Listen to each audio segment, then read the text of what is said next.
Hi, I'm Yannick Hanfman. I'm Ilya Marchenko. I'm Dennis Kudla. This is Sebastian Olfner. It's Marc-Andrea Whistler. I am Francisco Cerundolo. And you're listening to the Game to Love podcast.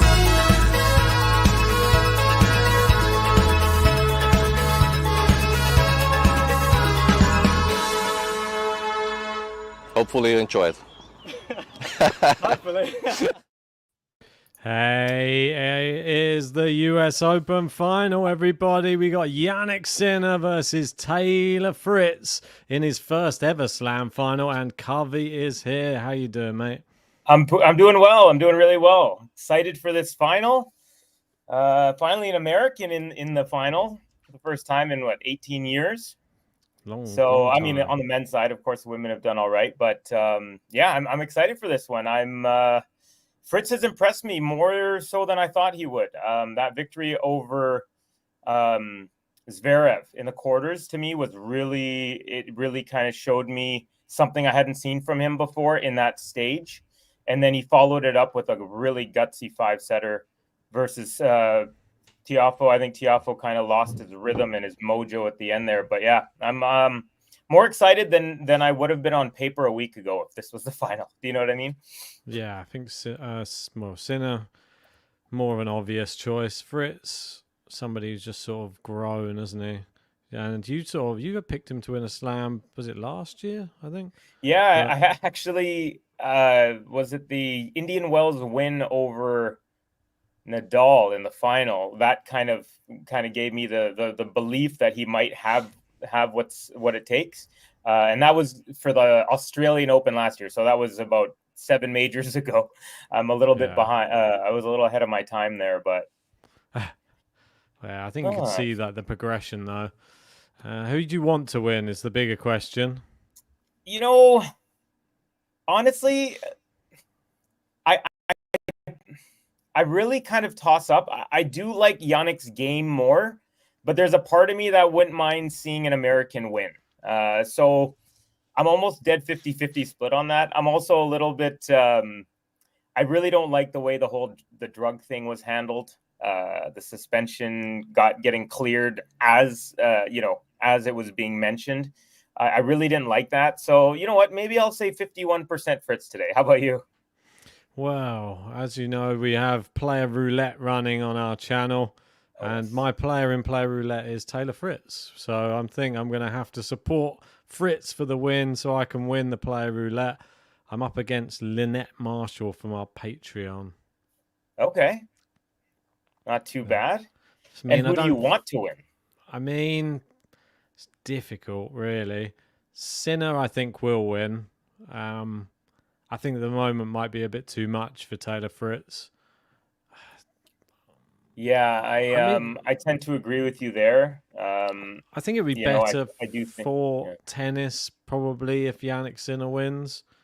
I know that's maybe controversial, but I think if we're starting to see at the moment with obviously Djokovic coming towards the end, Nadal at the end, Federer's gone.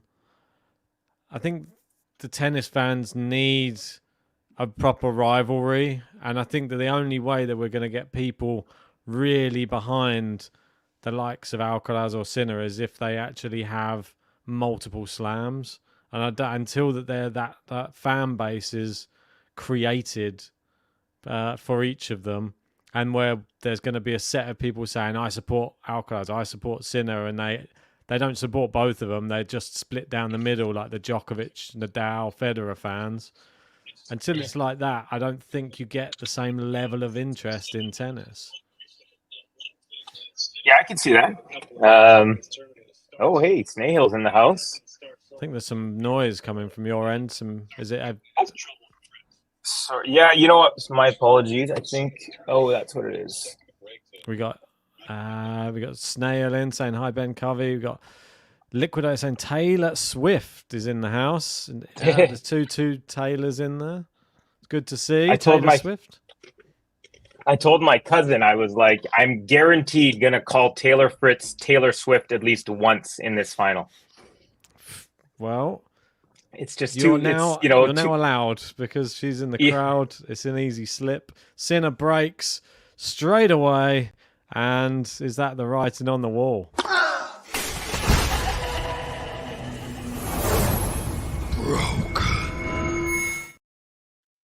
So pretty quick start here from Jannik Sinner with the break. I just kind of made him hit one extra shot there. You know what? I think I'm behind you. Sorry. No worries. He said just looks a little bit better so far. Started very quick out the blocks. Looks consistent with his hitting already. For me, this is a bad sign for Taylor Fritz, and he's going to have to hope that Jannik Sinner's level drops at some point. I think one thing that Fritz did in this tournament that I haven't really seen before is that he got through some really physical matches, and I think that is his best opportunity, because off the ground, you could, let's say, the backhand's definitely Sinner's. You could say the forehands are level. I still would probably take Sinner's. The serve I'm going to give to Fritz, but the movement goes to Sinner. And the one thing that I really think Fritz can have is the physicality. And so if he can find a way to extract, extra shots out of Sinner, extend games, extend, sets, I think that's going to be his really the biggest way that he can kind of win this title. But he's going to need a lot to go right for him. I think Medvedev tried to do that to Sinner in the quarters, try to make it physical. But Sinner's he's become more physical than he was in the last year and a half. And he's also understood how to not let it get physical against him, and that's a skill that I think he's learning. Yeah, I think he's definitely grown as a player. I think Taylor Fritz definitely, but he's just a bit behind where Jannik Sinner is at the moment. I'd say the one thing that he has that Draper didn't have is a better gas tank, but will we even get to see him use it? I mean, Draper's pretty explosive with his tennis and is able to compete quite closely with 2 sets with Sinner, but ultimately it just doesn't have a gas tank. Are we even going to see Fritz compete at the same level that Draper did? Because Draper, he was really good, but he's just not quite there in the business ends. Yeah, I mean, and it's tough too. I think that was a really good showing. To be quite honest, I wasn't really sure about Draper's level because we didn't really see him play top-level opponents playing a top level. Yeah. But he really did impress me in that semi, and I think the future's pretty bright for the Brits. One thing he's always had an issue with is his ability to finish a tournament. He just, he gets hampered, he gets, tears this or stretches that. It's good to see. I mean, obviously the puking was absolutely horrendous the other day. It was really unsettling to watch, but the way he gritted through it.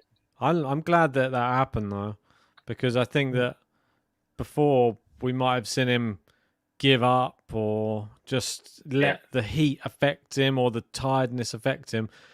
The fact he was trying to push through all of it and he finished the match, I think, is a real positive for his own state of mind coming into another match like that, because he knows how much he can push his body now, and he knows that if he gets better strength and conditioning coaching, he can go even longer than that. So I mean, that was only 2 hours, and I think it was 2.5 hours that match, maybe slightly more, 2 hours 40. Well, for a 3-setter, which is quite long, but still, if you see the likes of Sinner, Alcaraz and stuff gone 5 hours plus, so he wouldn't even stand a chance if it went into the 3 or 4 hours in that high intensity. Mm-hmm. Yeah, no, it's definitely a good. Oh, Patrick Mahomes in the house. I don't know if you know who that is. He's a Super Bowl champion, 3-time Super Bowl champion and MVP. He's on Taylor Swift's boyfriend's team. Which one's the boyfriend? He's a big tennis fan. His name is Travis Kelce. He's a number 87. He's this big receiver, guy who catches the ball when they throw it to him. They had their season beginning match or their game on Thursday. They won that one. And I believe Mahomes also went to Wimbledon and he watched. Oh, really? He's a big tennis fan. Yeah. There's a lot of a lot of big American athletes that are huge tennis fans. I mean, the US Open is just littered with kind of sports and pop culture celebrities. I saw Flav giving a big hug to Sabalenka yesterday as she was walking up to her box after. Yeah. With his huge clock. It was hilarious. Yeah, there's some interesting characters. Got Matthew McConaughey there, you can see. He's there watching today. All right. He did the narration actually for the American feeds kind of preview of the match. Bon Jovi there as well, talking to Billie Jean King. You just have to get really, really good at something, Ben, and then we could sit in these boxes with these people too. I know, mate. Maybe one day, hey. I got like saying Sinner is a zombie, like a zombie. What makes you say that? Yeah, that is an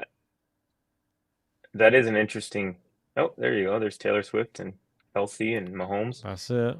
So I'm unfortunately on a bit of a delay. So this is really annoying. But so I was using a streaming app for the whole tournament. I've been using a streaming app for everything, and for the entire tournament up until the semifinals, the streaming app would show a faster feed closer to live. But for the final match, they're actually just giving it to... So TSN Plus is the streaming app, but like TSN Regular is the only place they're showing the final. They did that yesterday and today. Okay. So I'm actually on like a 45 second delay or something, which is a bummer. Yeah, it's... You can't catch it in the other place where... No, the Bet365, and it sucks because for the entire tournament it's been totally perfect. And then just for the I guess the semis and the finals, they don't do that. Or sorry, just for the finals, they're not doing the specific second feed. So let's see. That's annoying. Hopefully, it's really. Namaste, says Snail. Namaste to you too. That of course means hello in Hindi. Watch it. Yeah, if you have an option, that would be great. I wasn't expecting this because. Let me send you something and see if you can log into this. Okay. Is it through the chat here or through? Yeah, I'll send on the private chat. Oh, gotcha. Okay.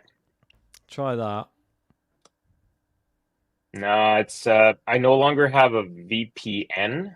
Oh, really? Yeah, and the reason is because I wouldn't be able to stream regularly if I was using a It's really annoying because I tried to figure out all the different things to do. Phone? It's like, okay, Can you not get on that on like a different device or? Well, I'm actually watching on an iPad right now. But the iPad is it's actually a borrowed iPad. I don't have a way to put a VPN on it. Actually, let me just see. Right, serving Sinner anyway. I think really convincing from Taylor Fritz in that last service game. Settled the nerves, missed it as well. Did actually have back-to-back game to loves. It's a game to love.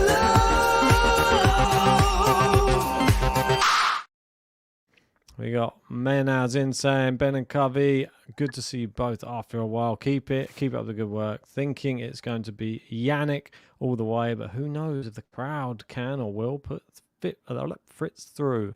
That's a bit of a tongue twister. Fritz through. Yeah. If you are joining, anyway, make sure to smash a like on the video. Subscribe. Some break points here for Taylor Fritz. I think the crowd could play a factor in this match. Yeah, I do too. I think Fritz is starting to look a little bit settled. I think the nerves really got to him in that first game. Man, I don't know. Some really interesting setting things going on. Yeah, I'm going to cheer on Fritz today anyway. I'd like to see him finally step up to the mark. We know the Jannik Sinner's what's possible. Can he get the break back? That would be a massive step forwards for him. 1-1 in the head-to-head. Yeah, both on American hard courts. Indian Wells. Yeah, we had they've both were they both at Indian? Yeah, both at Indian Wells. I think 2 years And apart. yeah, 2021 and 2023. Sinner has won 2 out of 5, and Fritz has won 3 out of 5 sets. So, but I think, of course, the new Sinner has arrived since that first match, I would say. And there was the new Sinner there in that rally as Taylor Fritz tries to change the angle. It feels like Jannik Sinner has just another level of power that he taps into now. Hits it very flat right at you, and then you have to adjust. Don't think he made the right adjustments there, though, and 2 break points disappear. Yeah, and that's another thing. Fritz needs to have the return game of his life, because Sinner's return game is much better than Fritz's as well. Yeah, I mean, 1-2 punch, too good from Sinner. Going to be really difficult once you go down a break to even like get close in the set. Sinner's so good at holding serve. Yeah, I have. I read an interesting stat though. He's been broken 11 times in this tournament, and 8 of those times were in the first set. So if you want to jump on him, get on him early. That's the way to do it. Definitely. And there's very few weaknesses, but if you read into as many as you can find a little gem like that. But that would also need Fritz to be ready and to pounce on any moment early, which he hasn't done just yet. Nah, too good from Jannik Sinner. But it is back to juice here. And earphones. So remember last year, Djokovic and Coco Gauff win Cincinnati, and then they both win the US Open. And this year, Sabalenka did it. She did Cincinnati, and of course yesterday with their victory over Pegula, which, by the way, was a fantastic match from Pegula as well. I thought she played a really high level. Very good. And then, if Sinner wins this, it'll be 4 for 4 in the last 4. Man and woman on either end for 2 years. Lightning striking twice. 4 times. I don't know. You know what? And, Tiafoe made it to the final of Cincinnati. So it was almost the exact same final as well. Yeah. Which kind of really goes to show you that a lot is unpredictable about the US Open. We haven't had a back-to-back winner on the women's side, I think, since 2014, and on the men's since 2005 or no, I think it's 2007. Yeah, 7 or 8. Whenever Roger did his 5th of 5, but either way, those 2 goats were the last ones to do it. But the one consistent stat is that Cincinnati stat, which is interesting. Breakpoint Fritz again. Oh, it's a terrible drive volley into the net, and he gets broken back.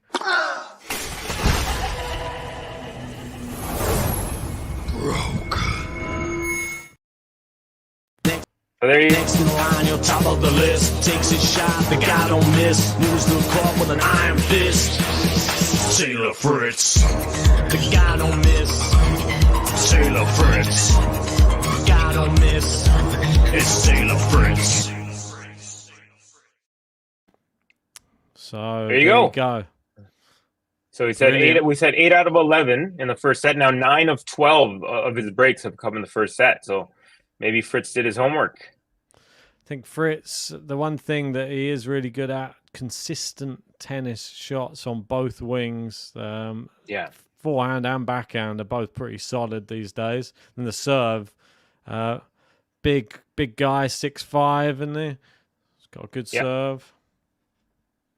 Yeah, definitely advantage on the serve for him, although that can be neutralized with the return game of Sinner. But that's one thing that he has to have a great serving day, does Fritz, if he wants a chance, which is definitely not out of the question.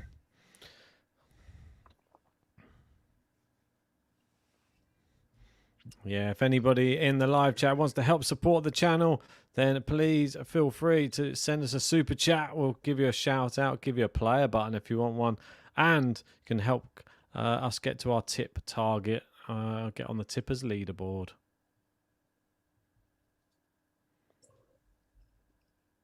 Or if you want to bypass. Go on. Chris saying Sinner wouldn't play Olympics. He's all about the money. Doesn't care about Italia at all. Ooh, fighting words from Mr. Salzer. He's got many other Olympics he can play. Massive forehand winner from Taylor Fritz. I of course I listened to the Game to Love podcast, and I know that JG has really been harping. I tend to agree with him about the fact that he believes that Sinner didn't play because of the doping, not because of what is it, tonsillitis or mono or whatever. I think tonsillitis. Will we ever know? That's the question. And that's the thing. It's like, what's the point in having like journalists and stuff like that when we never get down to the real nitty gritty of anything? Everything gets so protected that it's just it's kind of ridiculous, you know? It's not fair. It just makes you wonder. It really makes you wonder. Like,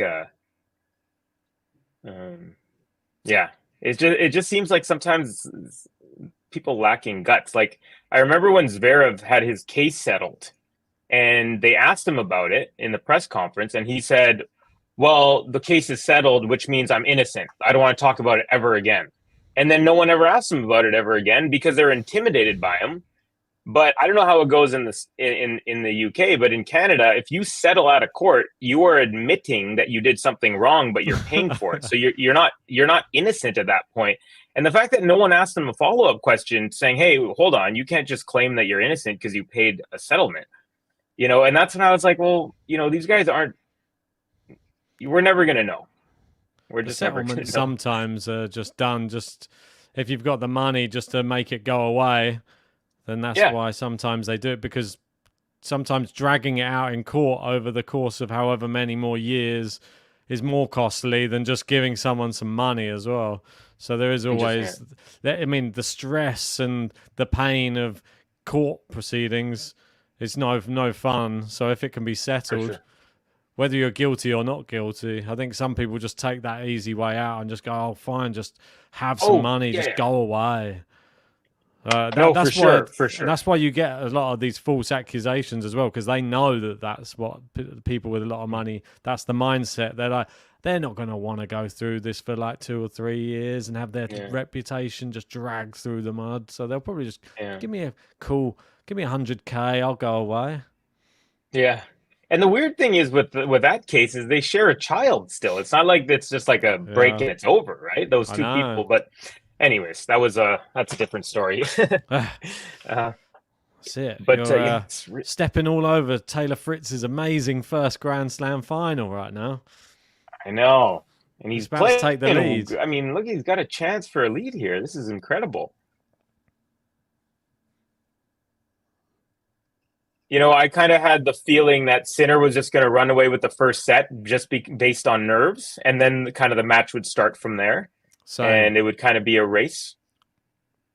Fritz done well, though. I think the nerves were in the first 2 games, and now he's settled. Yeah. Yeah, he's striking the ball clean. He's looking pretty strong here. I am a little behind you, but another break. Yeah, it's a shame you can't get on Sky. Yeah. Get that break button in here. Where are we at?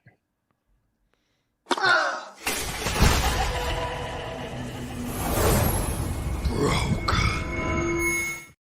Was it a break? Yeah. Oh, no, it wasn't.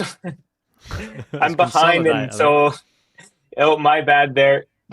So everyone, that's for the future break coming next, whenever that may be. Hilarious. Probably a consolidation.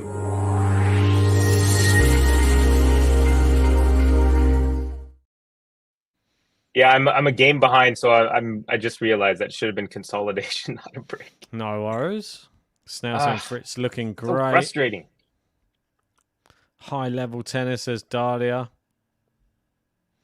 Yeah, my boys from India representing.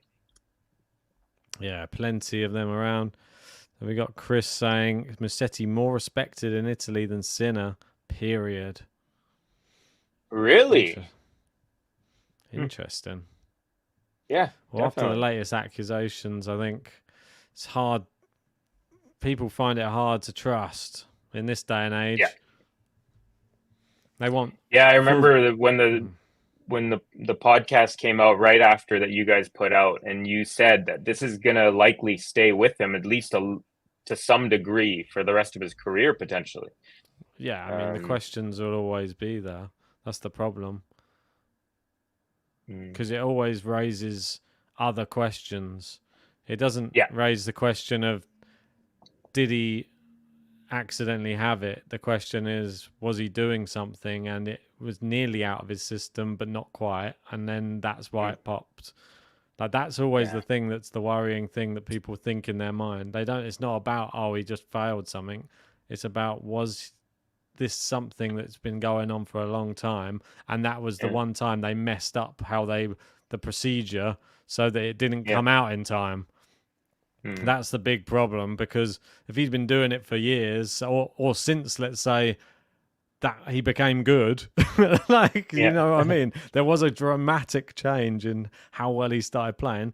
Yeah, I mean, every player's bloom at different times as well. So we're not saying that's the reason, but if that was the reason, and then they were just getting away with it the whole time, that's what plays on people's minds. But he seems to be playing pretty well at the moment, and I'm sure he's pretty clean. But it's one of those things, isn't it? He seems to be facing the media with innocence, and he's not shying away or hiding or trying to. He doesn't look guilty in his actions, so that's one thing. Yeah, but it could be the double bluff. You never know. Well, he also had that press conference, I think, after the second round or something, where someone asked him, he said, I don't want to talk about this anymore. And it's like, well, you know, like weird things like, why do you fire the trainer guy, like when the allegations come to light rather than when it actually happened? Like things like that makes you wonder, like, you know, weird things. But anyways. The fool guy. Yeah. You know, I like Jannik Sinner. I want him to be, you know, exonerated if he's innocent. But it's really reeks of privilege the way that they dealt with it. It's just so unfair and so, you know, like I'm sure Simona Halep is sitting there like, what the hell is going on here? Like, this guy gets like, you know. They find out, they clear him of all charges, and then a month and a half later, they tell you everything that happened. Whereas they told me that I had to wait a year and a half before I could even get a ruling. Seems a lot of two-tier. Yeah, it's funny. It's funny. I definitely don't trust the journalists. You know, in hockey right now, there's a really disturbing thing. There's been like, you know, sexual assault allegations by like teams, you know, by, you know, players from, you know, to coaches and all these things are going down and like everyone wants to know all these, you know, tell us what's happening, you know, like who's getting in trouble, what's the timeline, and just everyone's just covering up for themselves and their whoever's on their team, you know, and it's like, well, all we know is, you know, one guy was accused of sexually assaulting one of his players. He was a video coach. And instead of like firing this guy and saying, okay, this is horrible, what they did was they quietly gave him a reference and let him leave without telling anyone. This guy got a job at a high school and then sexually assaulted a high schooler.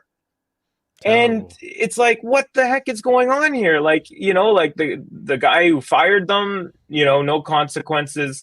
The guy, it's just like everything there. It's like, I would be just livid if my kid had to, you know, be the victim of this next guy, you know, like just stupid. And it's all, like you said, it's because they all get 6-figure salaries. They're all in the same club and they don't want to rat on anyone in the club. Well, First American man. It's Andy Roddick, who's hoping that Fritz wins. I don't know if you listen to his podcast, but it's a good one. And he says that he's sick of being a trivia question of who's the latest man, the last man to win a US Open title. He was a big serve guy as well, Andy. Yeah. I kind of feel, did you feel like Andy, like, I feel like he deserved more than one major. Like, it was literally just one guy. It was just in his way every single time. It was just like, I feel, I'm really glad he got the one, but I kind of wish he got one Wimbledon just because he I don't know, sort of deserved one Wimbledon, I think. Yeah, was it that 16-14, fifth setter to Roger? Like, yeah, I mean, I remember that one so well. It was so unlucky. I remember he did like a full-on diving, tried to like hit a volley or something and missed it, but it was just like you could just see how much he really wanted that one, I don't think I ever used to really like watching him play that much though, Andy Roddick. I'm not going to be funny, but I thought his serve was amazing. But other than that, I thought there were so many other players on the tour with better all-round games, but that serve seemed to get him really to deep in so many tournaments. It was just, I didn't know, especially at Wimbledon, you didn't really get to see much. He had a good forehand and a good serve. I didn't see much more. For me, it wasn't that interesting. He's not like Federer, obviously. I mean, it's like night and day, and the skill level around the court and different shot making ability. That was a pretty rough second serve there from Fritz to set up a double break point. He missed it by about, I'm going to say 5 or 6 feet. Yeah, I mean, at the moment, this is where the pressure, in the next few games, the pressure is going to be turned up a notch by Jannik Sinner, and will Fritz be able to hang with him in the big moments? That's the big question, because Jannik Sinner does it a lot better than most of the others. Now he's gone drop shot. Fritz is in. He's messed it up, and there is the break.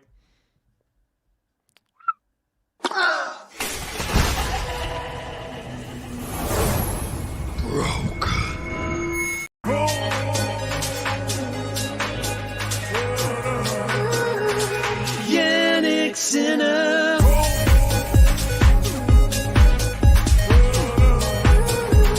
Jannik Sinner. Got Chris asking, Ben, are you sad with no Joker? I actually am, to be honest. I mean, I'm sort of happy for him that he gets a bit of time off. I mean, he did the main thing that I wanted him to do this year, and that was win the Olympic gold. Everything else would have been a bit of a bonus. That was the only thing come the start of the year that I was hoping for him in 2024. If he got a slam, brilliant, but the only thing I wanted was Olympic gold. The fact he got that, he can pretty much take the rest of the year off. Doesn't really need to do anything else. Doesn't need to prove anything. And focus on the Australian Open if you want. You don't even need to play the Tour Finals, really. You might even make it into the Tour Finals at this point. He might not, depending on what he does. Doesn't need any more Tour Finals. That's the thing. Like, what does he gain from winning another one? Oh, I've already the best. Great. Yeah. I mean, let someone else have a go. The only thing that I see as motivation for him is that, he wants to keep winning until he doesn't anymore. And by taking too long of a break, I think it gets harder and harder every time. So if he wants, like, say if he has aspirations to play like a full year next year and he really wants, then I think, it would, behoove him to play and keep himself, in the race with these guys. What I would do if I was him, I almost wonder. If I'm honest, I reckon the best thing you could do, just play the Australian Open and play Wimbledon. Don't play either of the other ones, and then just do that each year for the next 2 or 3 years. And I just reckon he might be able to pick up another 2 or 3 slams. Just really focus all of your mental strength, and maybe even just pay some other professionals on the tour just to practice with him. He can just go live in Australia for a bit in a month or 2 months beforehand, practice solidly just on Australian Open hard courts leading up to it, and do the same as soon as he's finished Australian Open, go straight onto grass courts, start practicing grass, and then literally just be fully ready for when Wimbledon comes around. Just skip Roland Garros. Don't need Roland Garros. You're not going to catch Rafa's one. Doesn't matter. You've won it more than any of the other players who are in the GOAT debate. So you don't really need any more Roland Garroses. I'm sure he'd like one, but no need. It's too much of stress on the body, the old clay courts. It's grueling. Let Alcaraz, Sinner, they can wreck themselves on the clay. And then Djokovic can just, as long as you've got a good serve, and as long as you can, I I mean, get to the final like he did. I mean, he wasn't in full fitness, but if he gets to the final and doesn't meet Alcaraz, probably has a better chance on grass. Yeah, for sure. How would you rank his chances at like every grand, like, so if you were to say like he's most likely to win, like the next time he's most likely to win would be A, and then B, then Australia. C, then D. What? Yeah, I agree with you there, Aussie. And then you think Wimbledon second? Yeah, Wimbledon second. I think Australia mainly just because I think he would have won it had he not played badly against Jannik Sinner. That was it this year? Yeah, earlier this year. Yeah, it was that semi-final. I just think that it was just had a really off day. He looked terrible against Sinner, and Sinner just took advantage, and he's just really good. No guarantee he would have beaten Sinner, but I think if he'd have been on his game like he was in Alcaraz in that Olympic final, Sinner wouldn't have had a chance either. I think whoever he plays, they don't have a chance if he's on his game. Well, and the Olympic final proves that, like it was the first time since I started watching Alcaraz that I was cheering against Alcaraz because I wanted Novak to get the gold medal. And I was so glad that was a phenomenal match. Like that was the match of the year, in my opinion, on the men's side so far. And it was well worth an Olympic gold. Like it was a once every 4 year type of match. So it was really nice. Everything about it was great. And just the way that he stepped up in those tie breaks, like I don't even think Alcaraz got broken in the. I don't think, did either of them get broken? Like it was I don't think anyone got broken. I think it was just 2 tie breaks, and it was just incredible. Like, the way that they saved break points whenever they had them. I think Alcaraz had like 7 or 8 in the first set. Chris, it was amazing. Pod. Thanks, fellas. Cheers, Chris. Appreciate that. ABC saying, where the hell is JG, man? Grand Slam final stream without JG is like tennis without the big 3. There you go. There you go. He's retired, just like portions of the big 3. I have to get him to come back. He's turned into Federer. He's got a bum knee. Yeah. And another, so is it Fritz now serving to say, so I'm actually closer now. I refreshed my feed, and now I'm actually at the beginning of game 9 as well. That's just good. Served the. Oh, okay. So I think I'm a point behind. This first set's done for me. I think so too. As soon as he was able to break back again, Jannik Sinner. Yeah, I mean, he needed to keep this going all the way till tie break. Fritz didn't manage it. Sinner too strong. Danny Pavic in, one of our members. How you doing? Saying woohoo! Nice to see you guys. Hashtag much better than Cam Williams. Cheers, Danny. It's always great to have one of their eggs in. And we've got Liquidator saying, how much do you think Draper's baggy attire impacts his performance? It seemed to be completely soaked. I wonder whether he needs to change to a tighter attire. Maybe Holger Rune can give him the number of a good tailor.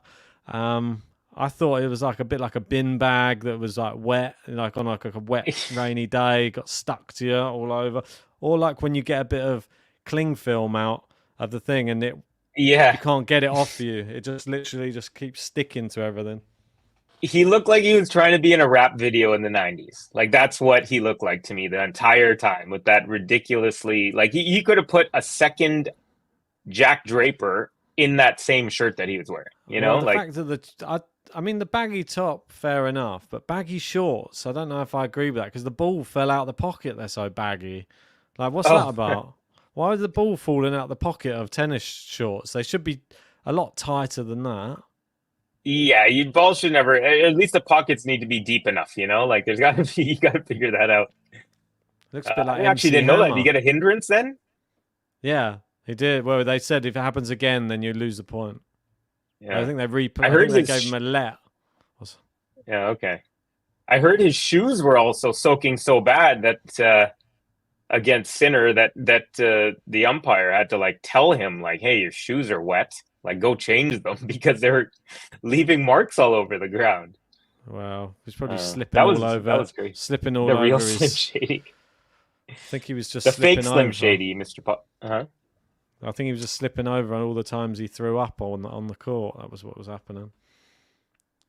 I saw him throw up, wipe the court with the towel that he wiped his puke with, and then use that same towel to wipe his mouth and then threw it into the bin. I was so disgusted. I couldn't believe it. I was like, what the hell is going on here? And then they have this sign on the side saying world's healthiest sport. And I was just like, this is comical. Wow, Sinner misses a massive drive volley there at set point on top of the net. Oof. That one should have really put it away for the set, but that was poor. It was a good meter long as well. Ooh, yeah. Doesn't normally miss them. I thought he was like stretching a bit for that. Alex saying, I thought Roddick had 2 slams. No, just the one. Bunch of heartbreakers. Yeah, just one. Alex also saying this is the first year since 2002 where none of the big 3 have won. Yeah, turning of the tides. And still another set point here for Mr. Sinner. Trying to break. Second serve. Oh, we got the... what's that? The American with the Italian sponsor, the boss. I just realized that. Let's second service. So who's Hugo Boss cheering for then? You think he's cheering for Fritzy or for his compatriot? Yeah. Isn't Hugo Boss... It's not German, is it? Or is it Italian? I thought it was Italian. I don't know. Maybe I just assumed that because Berrettini.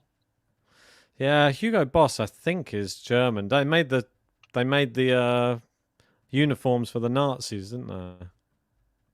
Really? Okay. You know what? Yeah. Where is Hugo? There's one of those facts Boss. which I never forget. Yeah, if anybody Germany. Wants oh, wow. Yeah, there you go. See. So if anybody wants to help support the channel. Click the link in the live chat. Send us a super chat offline. We'll give you a play button. We'll give you a shout out. Covey will sing you a song, maybe. Yep. I'll figure out a way. By the way, I started rapping again. I started writing daily and getting that groove on because just needed some. I need to get back to things that I really love. So I think it's important. So that's pretty fun. I think it's just one. Yeah. I feel like when you stop doing like your passions, life does become a little bit mundane day in, day out. And if you don't have a goal to achieve something on that side of things, you can just be working and just working to live, essentially. Just to keep the cycle going without any real enjoyment. Yeah, I also joined an ice hockey team. I've been off the ice for about 7 years. So I didn't know you were an ice hockey player. Sorry? I didn't know you were an ice hockey player. Oh, yeah. No, I played for over 28 years. Actually, no, 30 years. From the time I was 10 until 36 or so. But it's like all of a sudden I had this like deep craving to do these things that I've kind of my passions again, which I'd almost forgot about. And basically for the exact reason that you just laid out, when you don't have a goal, you're kind of just floating around, you know, they say this is a really good quote. If you don't know where you're going, any road will get you there. And I've always kind of resonated with that. Any road. Yeah. Yeah, it's true. So I feel with like these creative passions like music and stuff, there's a lot of people out there that don't really have that. They don't have like a creative bug, and they sometimes struggle more, I think, to find that thing which you just do in your spare time. Like, because if you get just left on your own, it's easy for somebody who just does music to just go, I'm just going to dedicate this time now, just put some headphones in and just sit making some music. Like that type of thing. You can sit there for hours on end, like really immersed in something. Whereas I feel that if you don't have something like that, or even if you're an artist or a painter or like something like that, you can go so deep into it. Whereas with people who don't follow creative passions, I don't know, like you have to find something else. I don't know. I'm not one of them, so I don't know how difficult it is for somebody to find a hobby or a passion or something. Well, I tried pickleball for a little while, but one of the reasons I kind of got into hockey was because I felt like I needed something a little more naturally aggressive than pickleball. Like hockey is like, you're sprinting as hard as you can over and over and over. Ooh, Fritzy just missed a nice forehand runner. And I was like, man, so I started playing. I was like, you know what? I'm kind of dropping pickleball, and I started getting back into tennis and hockey, which are just two more naturally aggressive games. And I just felt like I needed to kind of express myself in that way a little bit more. I know what you mean. Now the search for the perfect racket goes, because the last time I was playing regularly was a few years ago, and my racket's just old, and it's like an old Babolat. It's actually one of the Andy Roddick ones, the Pure Drive, like 6 generations ago. Yeah, I mean they still make them, but the one I have is an old model. So I'm thinking of getting a Pure Strike or a Yonex. A lot of people use Yonex. Oh, nice. What Technofiber? +1 from Sinner. What's that? What about Technofiber? That's actually the other. So basically the three I want to try are, because there's a shop here where you demo for like $5 for 2 days, and you can take out as many demos as you want. But if you end up buying from them, they take the price that you've already paid for the demos. So if I do 5 demos, $25, they'll take 25 off if I end up purchasing a racket from them. So it's a really good system. So I want to try the Babolat Pure Strike, the Technofiber, and a Yonex racket, because a lot of local players that I know have been using Yonex, switching to Yonex. Yeah, I've just got a new Wilson racket, which is quite interesting. Haven't had a Wilson what one kind? in a while. Like Pro Staff or Blade? I can't remember the name of it now. It's oh my God, I've forgotten what it's called. It's like let me have a look at some names. I'll have a look at Wilson tennis racket. Ooh, Shanksky from Sinner. Trying to work. Got hit that was a bad shank.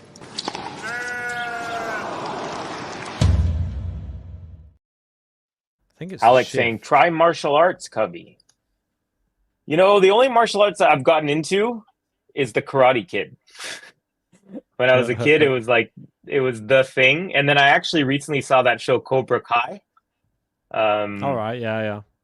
It's really good. Like if you like the teeny, corny kind of, and it's funny. It's like, it's a funny violence because it's like karate, right? So it's like, no one's killing each other, but yeah, it's pretty good. It's just like kind of fun, very nostalgic for me though.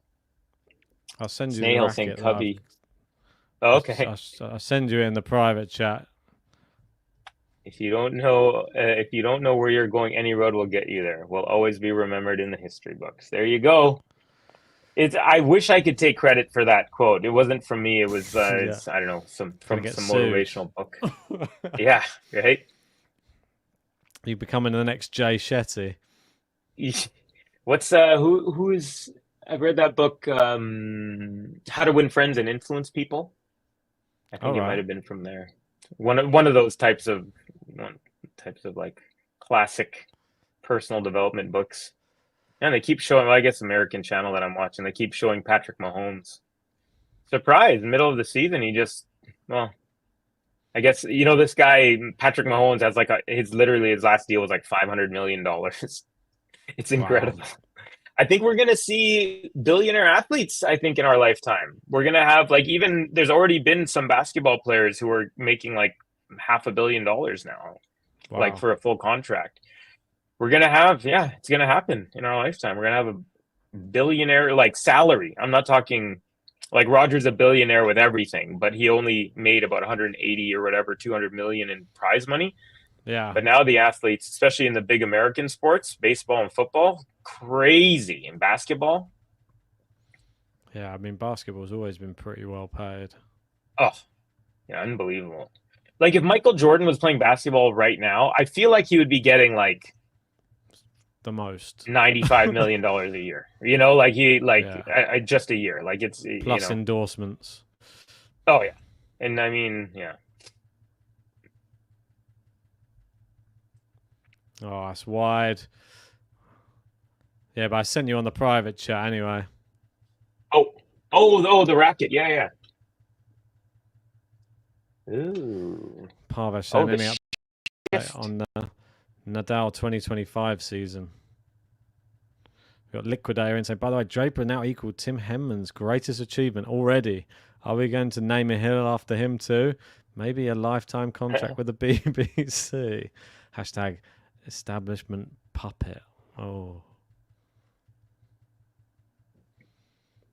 Sinner doing well there. Good 1-2 punch.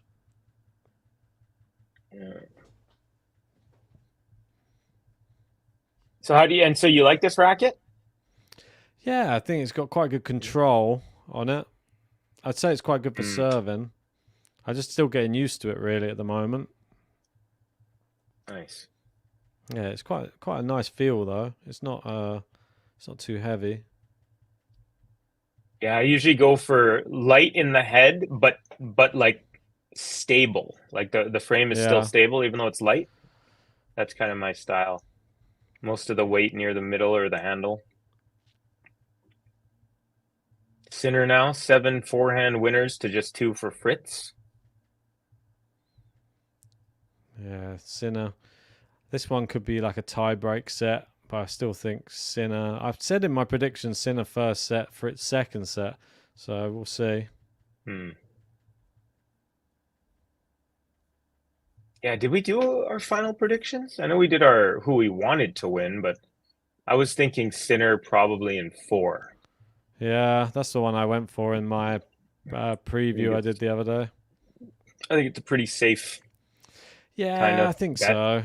Fritz is good for a set.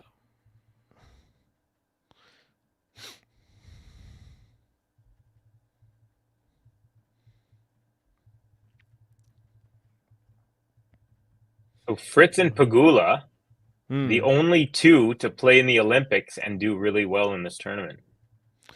True. Yeah. But didn't go that deep in the Olympics, did they? No. Well, Fritz won the bronze in doubles with Tommy Paul, but in the singles, no, he didn't. I don't think. I think Paul played Alcaraz in the quarters. Fritz, I don't know, but clay is not really his kind of best surface. I'd say it's his least best surface. Cristiano Ronaldo gets about $5 million a day. Oh yeah, did he play in Saudi Arabia or something? That's pretty crazy. Did you see he just started his own YouTube his YouTube channel in Ronaldo? Yeah, he started it, and within 2 days, it had 45 million subscribers. Yeah. Well, isn't he like the #1 Instagram follower or followed guy? It took Mr. Beast to get to like 50 million subscribers. How long? Ronaldo does it in like, God, it's just insane how famous he is.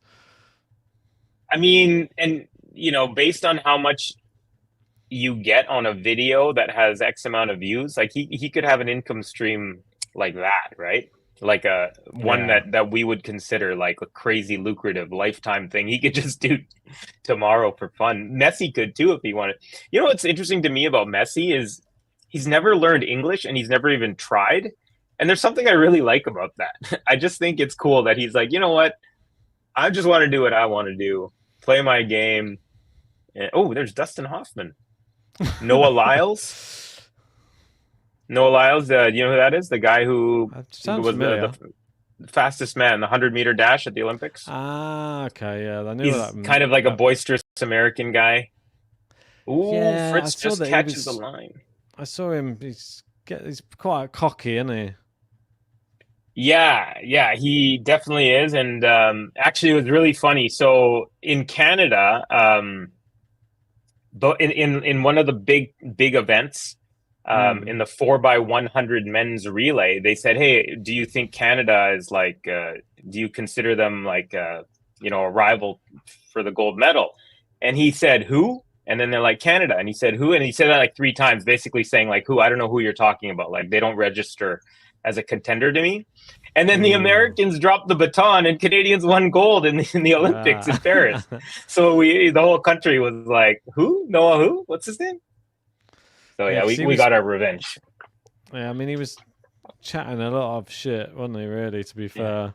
When they were saying something about, when they saying like something about basketball and how the basketball team won, didn't they? Or and he was like, they're just a whole team. He's like, this is me on my own or something. He's just like, this is not even the same. You can't compare the two. You're close. What he was saying, and I really like this because Americans don't usually say this. What he said was that, you know, when you win the Super Bowl, they say, oh, you're world champions, or basketball, it's a world, or baseball. Yeah. He's like, when I beat everyone in a race, I'm the actual world champions because I'm not just playing other American teams. And I thought that was actually pretty cool because you never really hear Americans kind of say that about, you know, like talk crap about baseball, basketball, football. Well, they should. But baseball, basketball, football is primarily like them. You know, like, well, they shouldn't call it the World Series because it's not. It's just in America. Yeah. I never understood that ever since I was little. They're like the baseball World Series. Well, who are you inviting? British teams to come and play? No, only American teams are allowed to play. So it's not the World Series, then, is it? No, just called it that just to make it sound better. For sure. It's crazy. And funny enough, in baseball too, there's a lot of other good countries now. Like Japan's like legitimately a force. Korea, like Mexico, really? And you know, I didn't know this. There's a whole bunch of pros from like Latin America, like tons and tons. I think there's actually, I don't know if it's on pace to be more than Americans, but it's pretty. You know, I was actually. I mean, I follow sports like all the time. And one thing that I learned recently was like in places like Puerto Rico and stuff, they're building facilities for people who can't afford it to play. And so they're starting to get elite athletes from these countries. And now what people are saying is in America and Canada, places like, you know, first world nations, is that, you know, if you want to be a competitive baseball player, you have to be on a travel team, which means you have to have enough money, you know, thousands and thousands of dollars as a child for your family to be able to pay. And so all these developing countries are you know, a pro from Puerto Rico goes home, builds a facility for young kids, world-class facility. Now they grow up to be better than the poor American kids because they can't even get into these travel teams, right? Things like that. So it's really interesting how sport is doing that. You know, tennis as well. It's you know, it's going to be tough to find the next Serena Williams these days. It's just so expensive now to travel and do it, right? Like that's it. Rich man sport, rich woman sport. But everything now is becoming that way. Hockey, the same thing in Canada. Like if you can't do a travel team, if you can't, you know, before it was like you play through the winter, you know, the fall and winter, and then you take time to play something else. Now it's like, okay, you play your regular season, then we have our spring league season, then we have our summer league season, and then it's prep for the season. And it's like, you guys need a break at some point, you know? Got to maybe try a different sport or whatnot. Well, maybe everyone will be playing pickleball and paddle tennis. Paddle's quite expensive to play as well. The rent courts is quite a lot in the UK. The reason I went to pickleball was because it was so much easier to find a partner, and there's courts all over the place here. Yeah. And so you didn't really have to wait. But now the demand got so high that I was like, there was like a 10 paddle wait on a 7 court, you know, area. And it was like, well, this is stupid. You know, you play a 15-minute game, then you have to wait 45 minutes for your next game.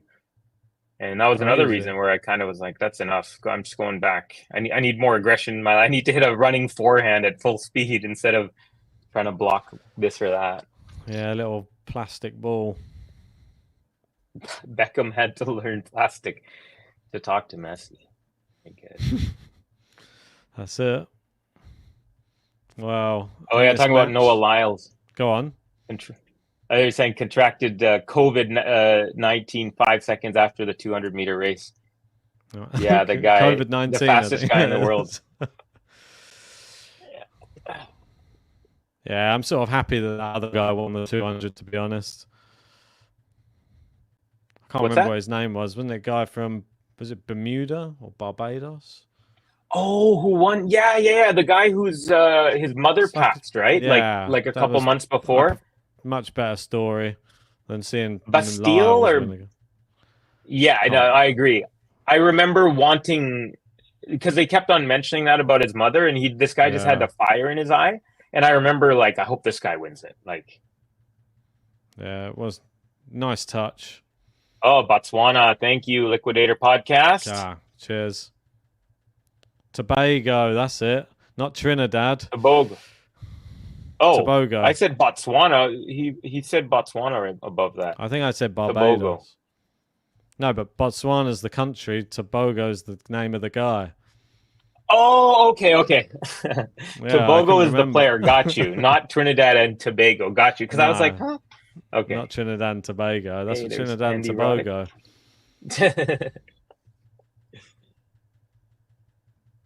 Pickleball, just like rounders, fun to play because accessible, but will never be taken seriously as a pro sport. Yeah, I mean, I've said this many times. I can't sit and watch pickleball. I can play it, but I can't watch it. It's like just a fun game to play. Yeah. That's fair enough. Not too bad. I think there's a lot of games like that. Golf, probably another one. There's not many people who'd like to sit and watch it, but they're playing it's quite fun. Oh, yeah. Yeah, golf for me, that's a tough one to get into on any level. I've tried it. I've played it here and there, but just doesn't appeal to me.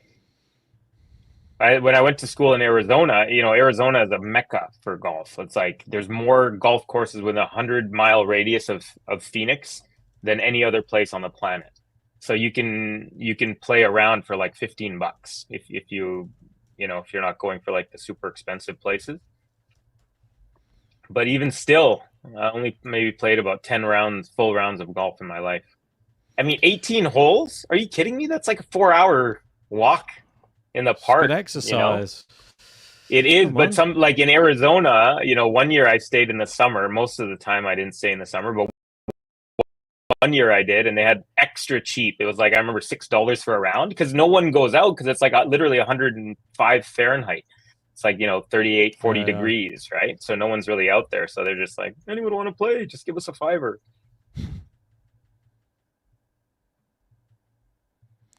What's going on in the tennis?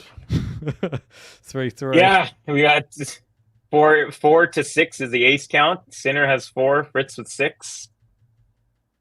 Yeah, I think you're right. It looks like we might be headed for a tie-break set. Can Taylor Fritz do something? I think one thing Fritz hasn't learned is how to use the crowd. Like Tiafoe, it's kind of natural for him. Shelton, I think from the college days, I think it's more natural for those types of guys. But for Fritz, it doesn't, it's like it has to be the opportune moment. And then he kind of realizes like, oh, hey, I should ask these guys. But he could ask way more. He needs to do something. Yeah. He roars a bit here and there, but he doesn't try and get them involved. It's a skill, it's definitely a skill. I don't think it's something you can fake, though. I think it's just something that you either have it or you don't have it. Yeah. Like, you don't really see Jannik Sinner doesn't really have it. No, and I do see, like, for example, a guy like Sinner, I'll see him. Sometimes you'll see him win a point and you'll kind of be like, you can see his mind process where he's thinking like, I bet you someone like Alcaraz right now would get the crowd going. And then you can kind of see him like try and force it. But with a guy like, for example, Alcaraz, like they kind of just like, he just has the joy. When the joy is there, he just kind of shows it and works it and lives it. But these other guys, I feel like sometimes they're a little hesitant, like, they just need to let loose. Ooh, drop shot. That's another very, very good strategy for Sinner. He doesn't have the greatest drop shot, but he's developed it in the last year. And Fritz is not too good from the front court. So that's another really, really big tactic that Sinner can throw in there. I've already seen. I think he's done 3 or 4, and Fritz, hit a couple long, hits a couple into the net. He just is not as balanced when he's up at the front of the net. We got liquidator incentives. Is there anyone Just under 20 at the moment who is being highly rated? Feels like not many super youngsters around right now. Who would you say is the best player who's under 20 years old? Under 20? I'd say Mensik. Very good call. Artur Fils, I think he just turned 20, I believe. He's Shang? another guy. Yes, Jerry Shang. Yeah. I think JG was in one of the podcasts was saying he's one of the best shot makers he's ever seen, which is, I mean, for a guy who watches that much tennis, that's saying something. Fonseca, but yeah, another good one. Good on the clay. Yeah, and how about Caboli? How old is he? I like his game. Slightly older, Caboli. Is he? I thought maybe he might be 22 or something. Might even be older than that. There he is. I think he's 22, yeah. Okay. Yeah, I'm going to say Mensik is the top for me. And Mensik had a real heartbreaker in this tournament. He was up 2-1, tie break, up 6-3, and he couldn't put it away. Yeah. And it was on the eve of his 19th birthday. He would have given himself the best birthday present ever. Yeah, just drank his sorrows away. Probably not allowed in America, actually. No, he probably didn't do that. 21. In Canada, he could have. 19. Yeah. Let's see. Wow. So I'm looking on this. So Mensik is definitely the highest ranked. He's 67 and he's 19 years old. There's no one else in double digits who's younger than him. Yeah, and then you're right, Jerry Shang. Jerry Shang, yeah. They're 66 and 67 in the world, and everyone else who's in their 20s is triple digits. And then the next one is Mickelson. Ooh, okay, Alex Mickelson. He's 20 years old now, and he is 47 in the world. Oh, actually, Fils is 20 as well too. He's 20.2, so he just turned 20. Yeah. So yeah, I think we nailed it pretty much. We got Shang, Mensik, Fils. The only one we didn't get was Mickelson, who's got a really big serve, American. Yeah, Mickelson's great serve. Yeah, he got smoked by Sinner in straight sets. I think he only won like 4 or 5 games in the 3 sets, but by all accounts, he acquitted himself really nicely. Right. Sinner gonna choke, no doubt, says Mr. Salzer. I think it's more likely the other way around. Yeah.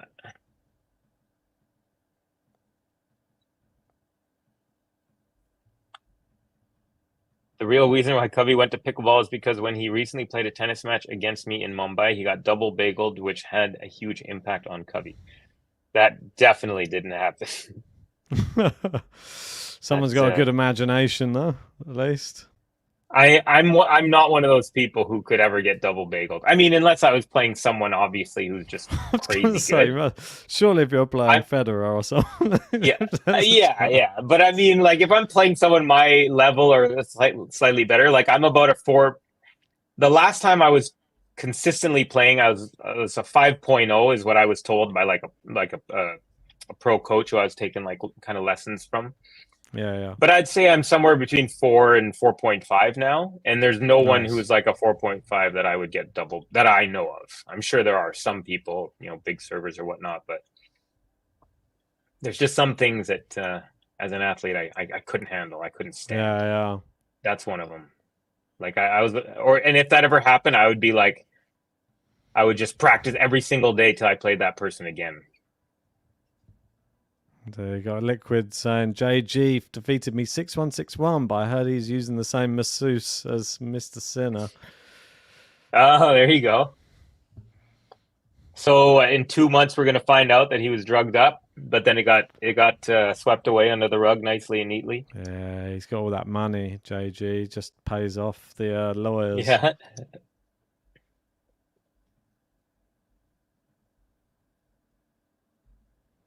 All right, so 4-all business end time in this second set. It is.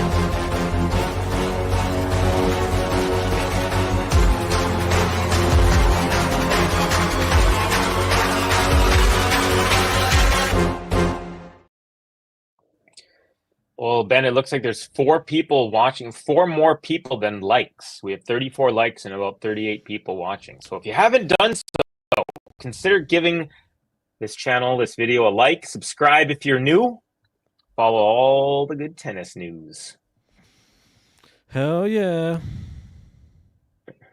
I know I'm still in the process of moving house at the moment, so there's still like so much stuff to do. Oh, yeah. Oh, yeah. How's that going? It's horrible. I mean, it's so tedious, right? I know, it's just got stuff just like everywhere. Just need to. Where did this come from? Why did I have this?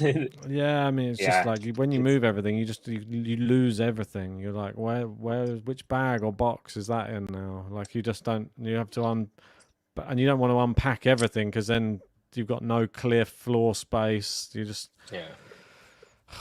It's just a real pain. You need a Monica from Friends. You need a friend like that who's just like the most organized. Like I'm not like that at all. Do it for us, I think.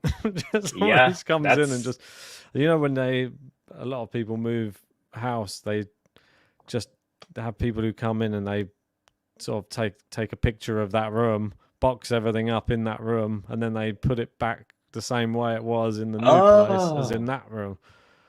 So that's a thing, but that obviously costs a lot of money. I'm trying to work on a budget over here. Yeah, I think Sinner probably breaks here. I'm going to go with the Sinner break next. You think so? Oh, yeah. I think so. That's a good call. That's gutsy. I like it. And it puts him in great stead then for the next set as well. He'll be serving first. Yeah. Doesn't bode very well, this, for Fritz. He needs to get to a tie-break. Yeah, I think, I guess we're going to learn a lot about Fritz right now. Yeah. How much has he improved? This is kind of a really good barometer moment because, like I said earlier, he surprised me quite a bit against both Tiafoe and Zverev. There were just moments where I was like, oh, this is where Fritz collapses and it's going to be over, like it just the thing that happens, And I think this is one of those moments. We're going to learn a lot about him. Kind of hope he takes it to a tiebreak just because I'd like to see more and more of these guys because, it's like, we were talking a little bit earlier, it's becoming like just Alcaraz and Sinner now, right? And everyone else is just kind of hoping that they don't make it through. And one thing about Fritz that, it would have been nice to see him have a chance at Djokovic, because a lot of these guys who have been waiting for like the big three and especially Novak to kind of cool down and kind of ride off into the sunset. A lot of them are winning, but you want to see them beat him if they can, because I feel like if a guy like Fritz beats Novak, I think in the next Grand Slam, he would be a little bit more feared. Do you know what I'm saying? I mean, he's never managed, has he? Yeah. And he's always like he's one of these guys who seems to have a chance every year. Errors are coming. That's what I mean. First one's gone long from Fritz. And that's the first point is always a really big sign in these moments. Has the guy or has the player learned? And that's a really errant forehand. You're right.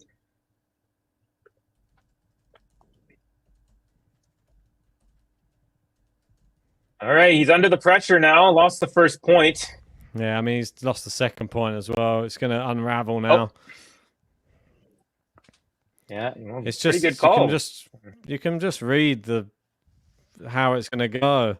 Just doesn't handle these moments very, very well. Do you think he's not going for it as much on his first serve? Like, do you think he's taking like 2 or 3% off, knowing that, oh, hey, like it's better for me to get a first serve in? Maybe. Like, I mean, don't know if that helps him. That was a great inside out forehand, though. Manages to chalk one up. Oh, yeah. Yeah. It's a high bouncer. Ooh. Sponsored 15. By Chipotle. This is a big point. You guys have that over there? I think it's just arrived, to be honest. Chipotle. I have a friend, a Swedish friend. He calls it Chipotle. He's like, oh, I went to Chipotle. I'm like, I know, and that's the funny thing.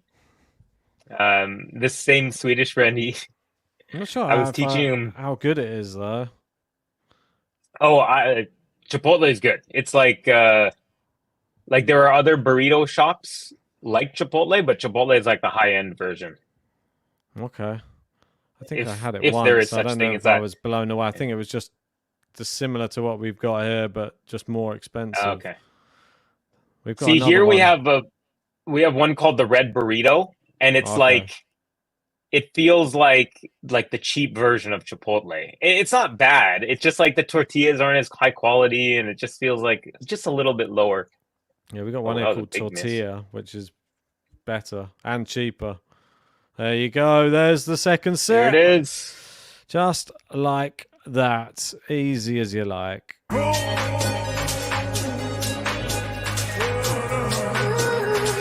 Jannik Sinner.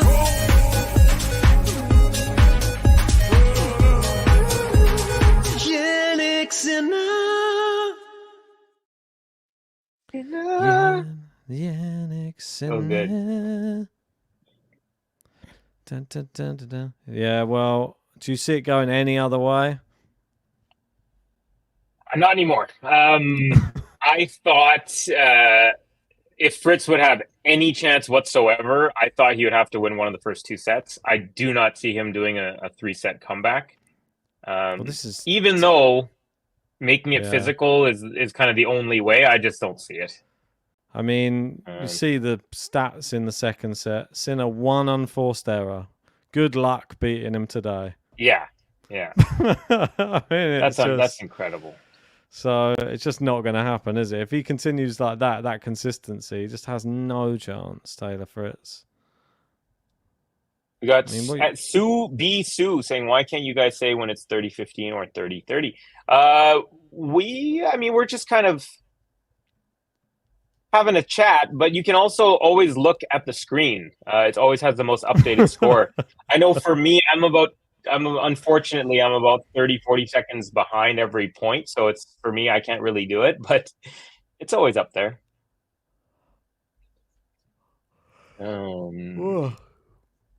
So 2 sets to love. If anybody's just joined us, smash a like, subscribe.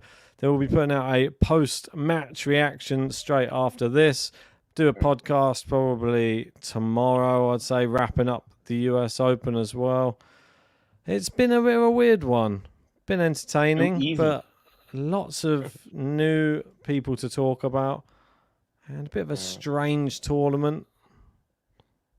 Big players Snail saying it's too easy. Feels like a routine slam quarterfinal or 4th rounder for Sinner, and I tend to agree.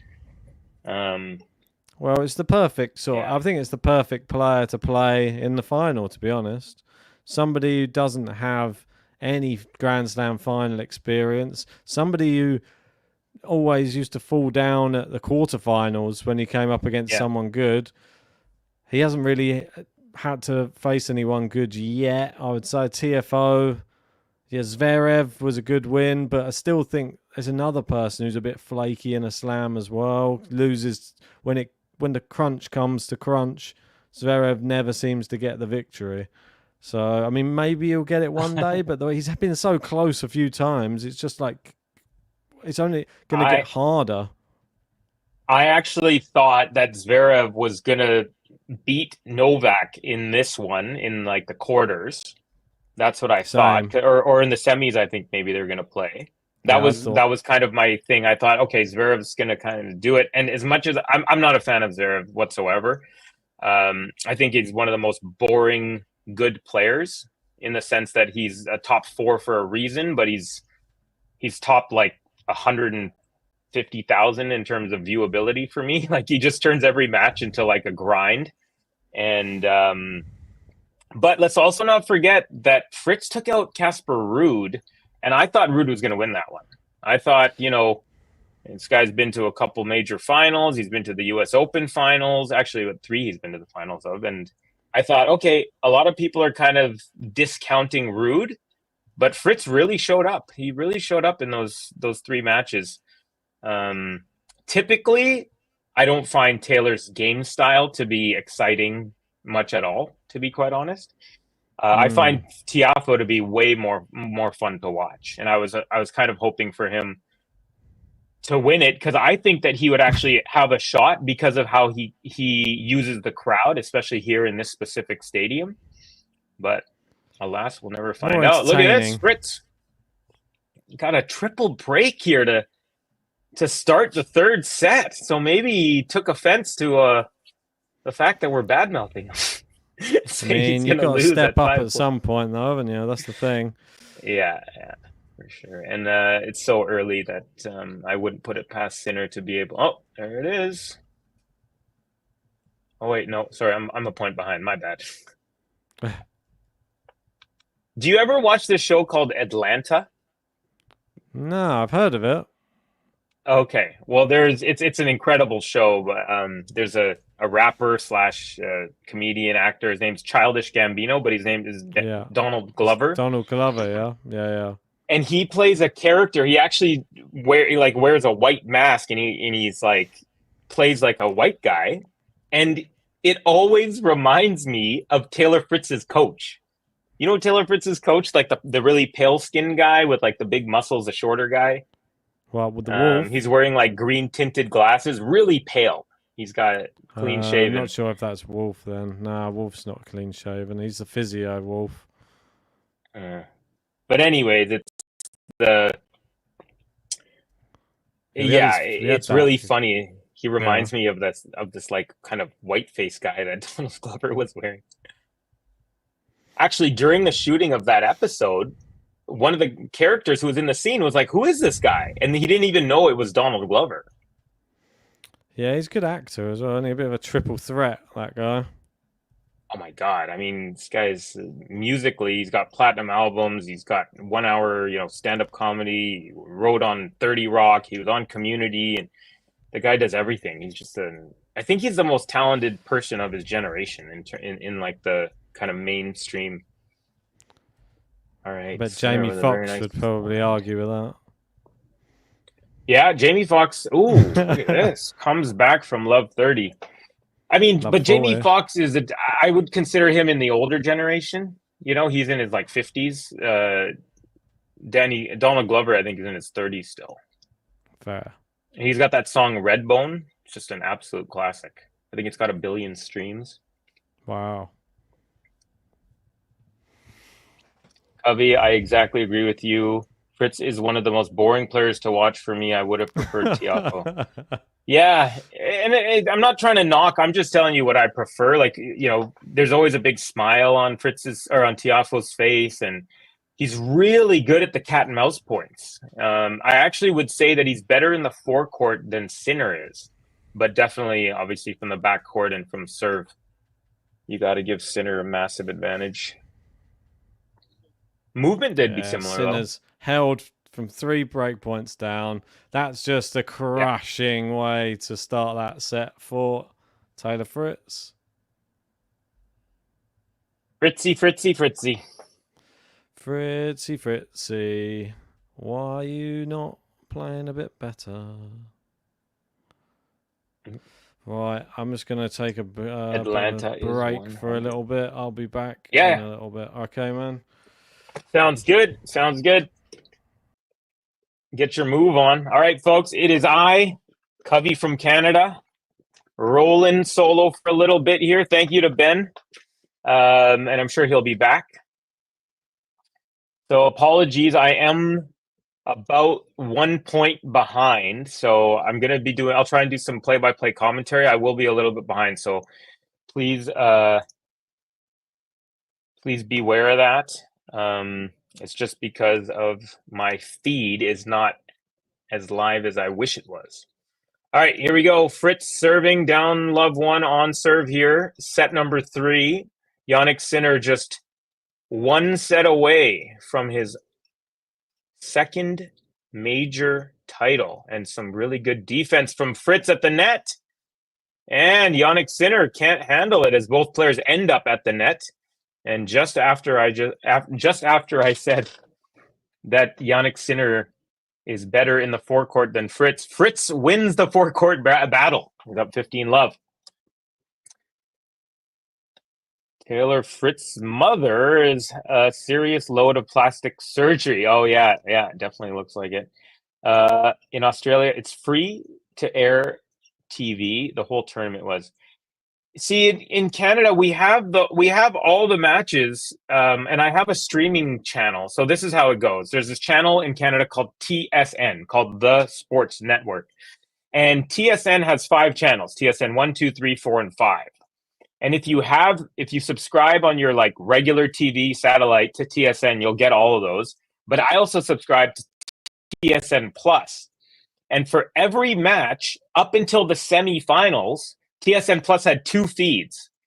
One, which is like the main broadcast feed, which would go on TSN 1, 2, 3, 4, 5, or the specific one that you get with TSN Plus, which would have all the other courts. It would have court 4, court 7, court 13, court 17, all of them, and just like a constant live feed on those. But because I guess they're showing the final on like the main broadcast network, they're not doing the finals for the specific court feed. So instead of getting it like live, like I was all tournament, for the final match, the only one that I've been calling this year, it ends up being on like a delay, which is really annoying. But anyways, Fritz 40-15 here. Oh wait, looks like he already won the game.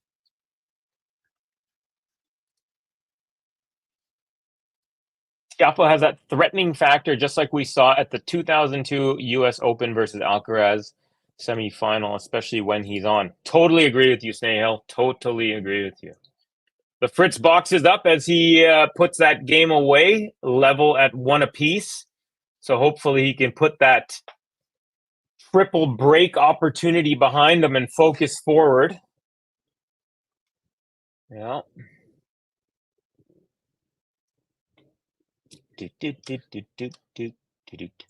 That Berrettini victory by Fritz was also a big one. That was in, I think, the 3rd round.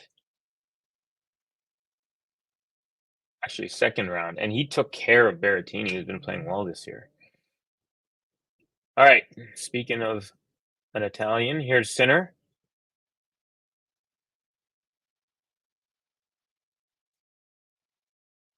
Return just long. 15 love for Jannik. Second serve, and Fritz tried to rip it and put everything behind it, but it goes just a hair long. That's 11th forehand error for Mr. Fritz. Off a second serve, he was going to want that back.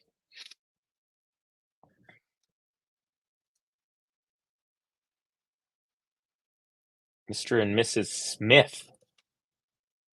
What is that from? I think were we talking something about Charles Gambino?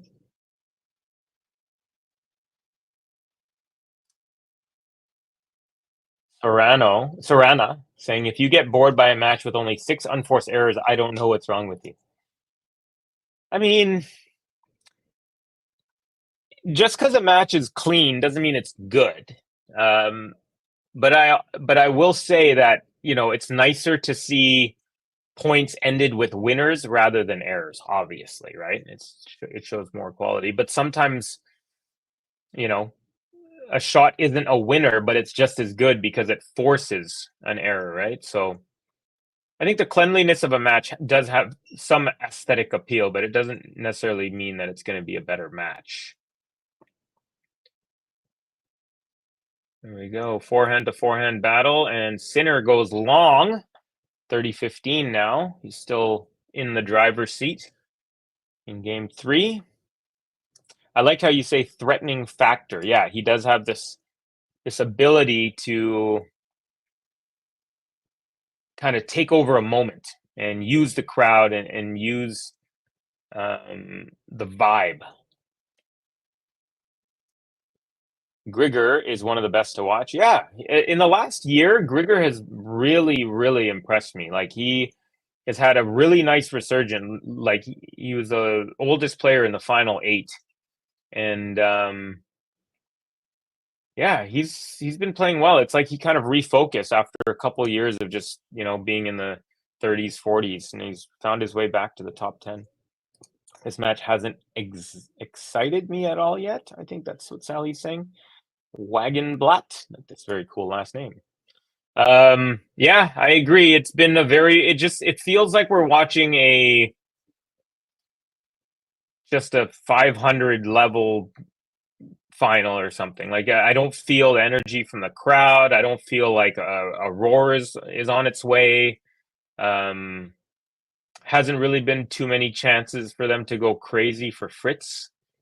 Yeah, it just definitely feels very routine. Nice little serve +1, easy peasy there from Jannik Sinner. He's up 2-1. Oh, there's this girl, Anna Kalinskaya, in his box. And Sinner now just 4 games away. Commercial break. Anyone got questions? Questions for me? Questions about tennis? Questions about Canada or hockey or whatever? Anything that I can answer?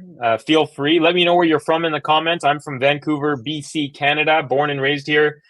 Lucky for me, it's only 12:48 p.m. Excuse me. We are 3 hours behind New York. In New York, it's 3:48 p.m.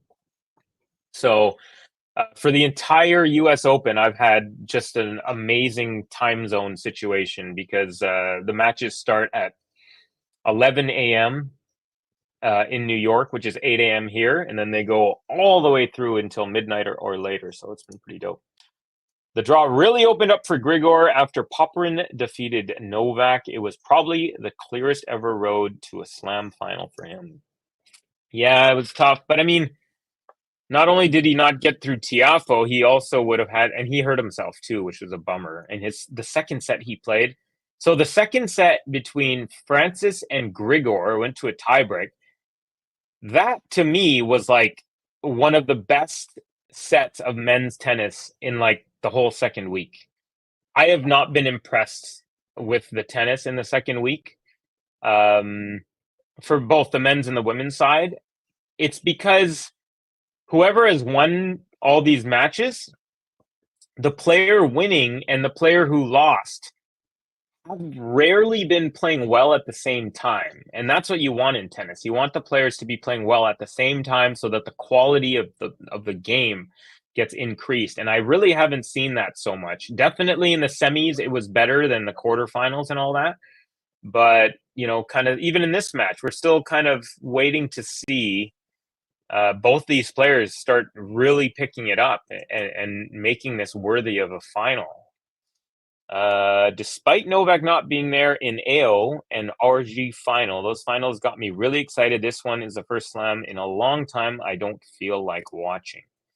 Yeah, it's very similar sentiment from a lot of people.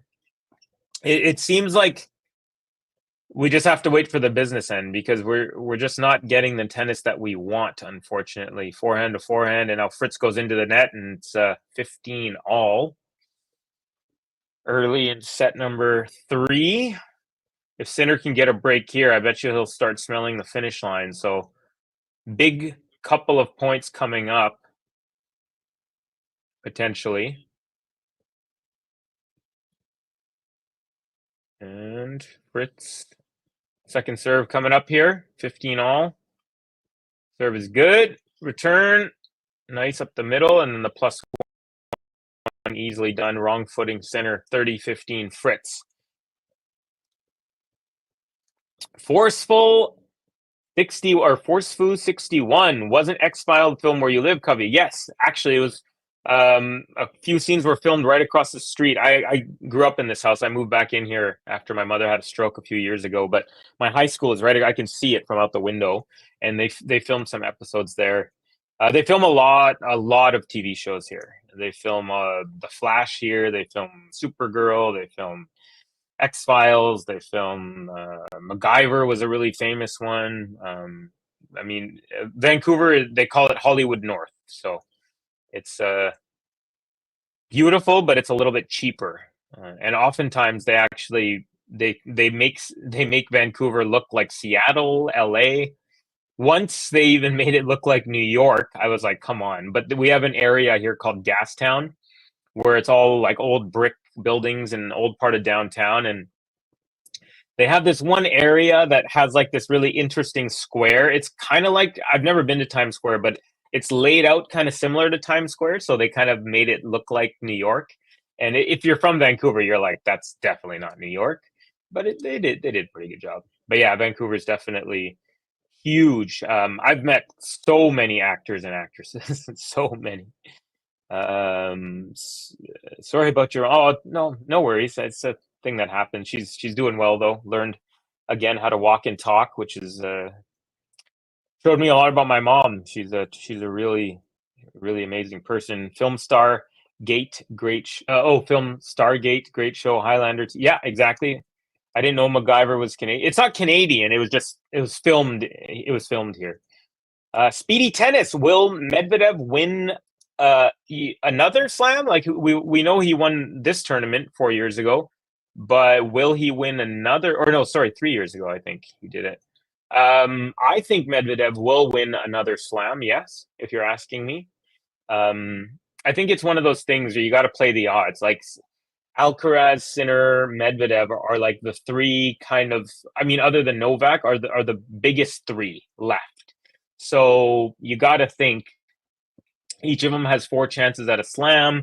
Not all of them are going to do their best at every single one. So there will be times when, Alcaraz goes out early like he did this tournament. Sinner goes out early, and Medvedev will have his chances. But yeah, I do think he will. Dave K, what's going on, Dave? How it goes? Sinner almost has the hardcourt major double like Sabalenka. What year was the last time the Aussie-US double done on both the men's and women's side? That I don't know, my friend. If anyone knows, please let me know.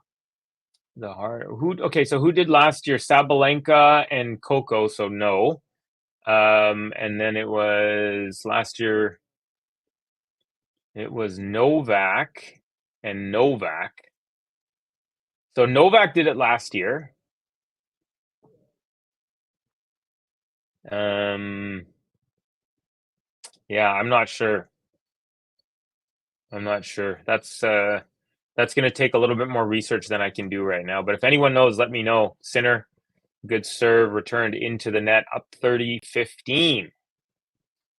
So both players cruising on serve here. Speedy tennis, do you think Medvedev will win another slam? I'm curious to know. And if so, which slam do you think he will win? He's been twice to the finals of the Australian, and twice he's been to the finals of the US. And of course, he beat Novak when Novak was going for the calendar slam in 2021. And then he also lost to Novak here last year.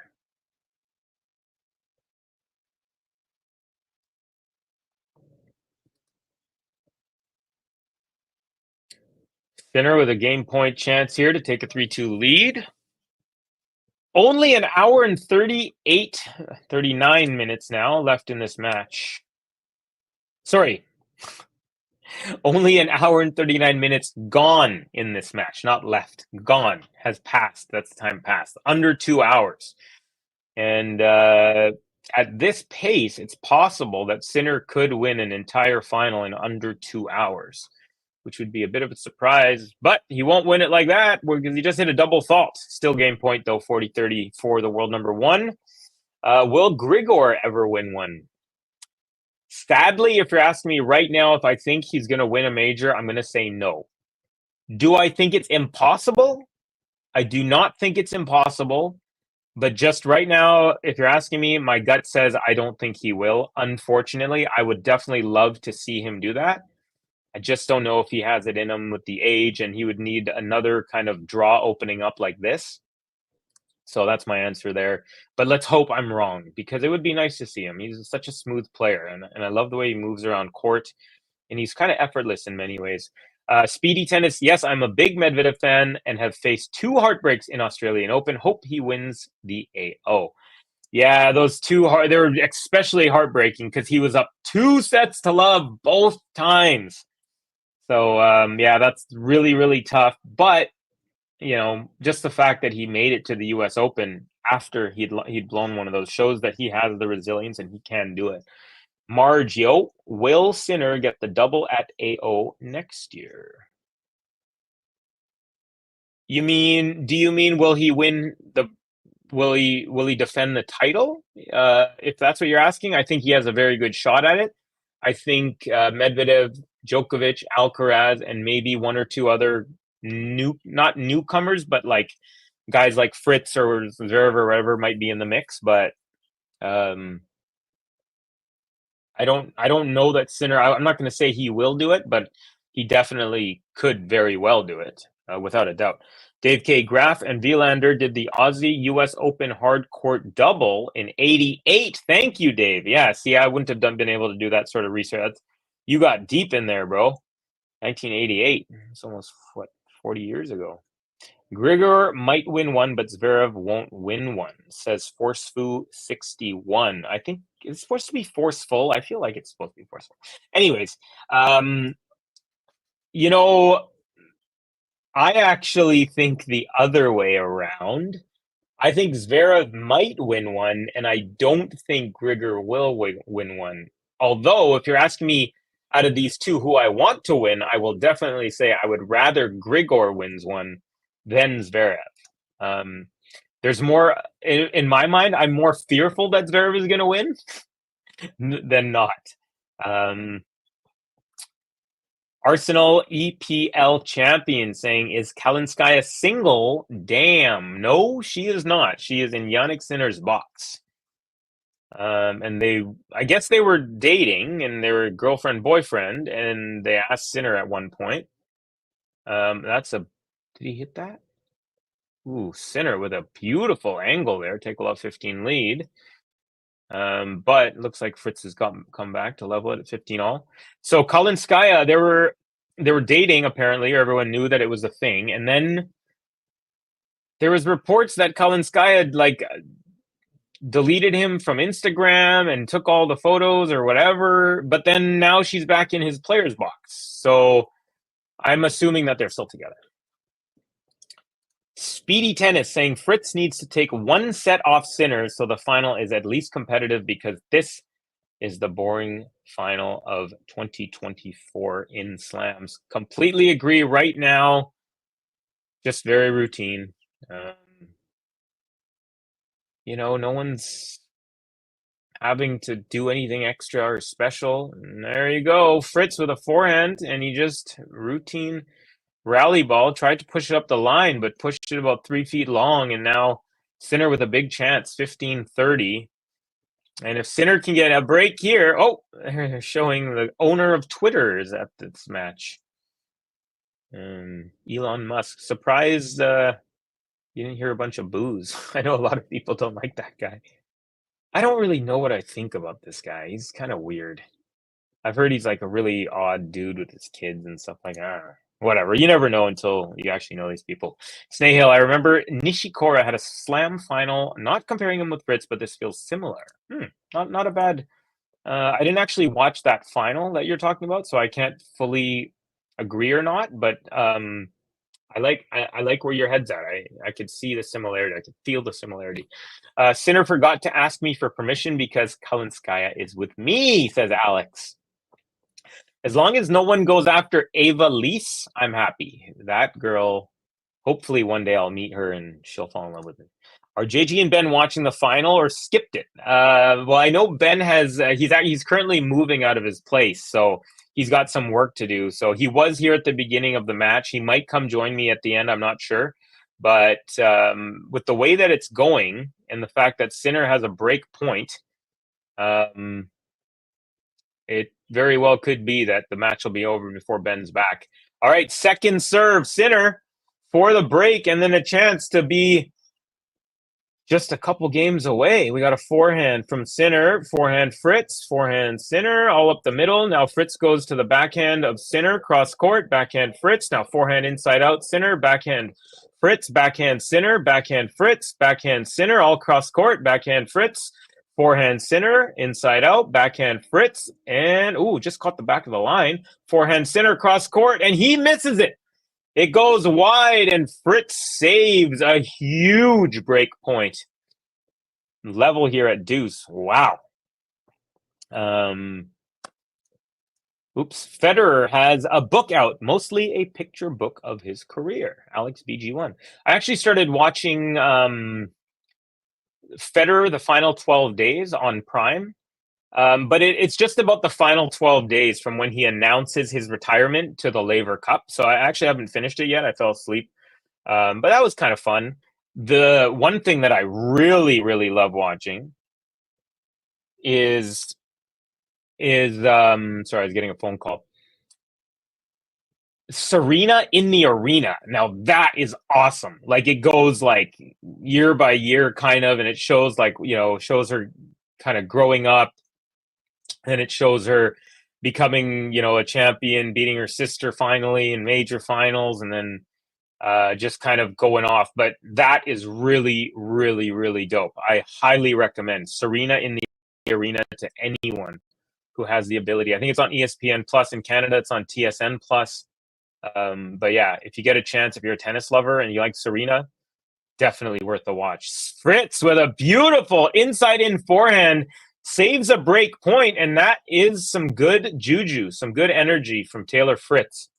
And he definitely needed that. The crowd finally has woken up a little bit for the first time in this match. Stan injured because of his play is poor. Well, yeah. Stan, I mean, he's up there now. He's like 38, 39. I mean, Nishikori only had one slam final in his life. I fear we aren't going to see Fritz in another slam final. I could see Fritz getting to another slam final. Never know. I mean, he's still young-ish, and now that he's he's made it to one, I think he's more likely to go to another one. Sinner is becoming like Djokovic, mentally strong and playing well on hard courts. I would agree with that. Pretty fair statement. Definitely both very dominant on hard courts when they're at their top level. Watching Djokovic and Sinner both playing their best is a treat. Like those two, some insanely high quality tennis. We're going forehand to forehand here. Now backhand Sinner. Oh, great angle. Fritz with a floater, and Sinner cuts that off at the net. Easy volley put away. And it's 15-love. Some good tennis now, folks. Just in the last 2 or 3 minutes, the tennis has picked up. It really has. It's nice to see. I think the urgency is also picked up as well. So I don't. Okay, 15-love.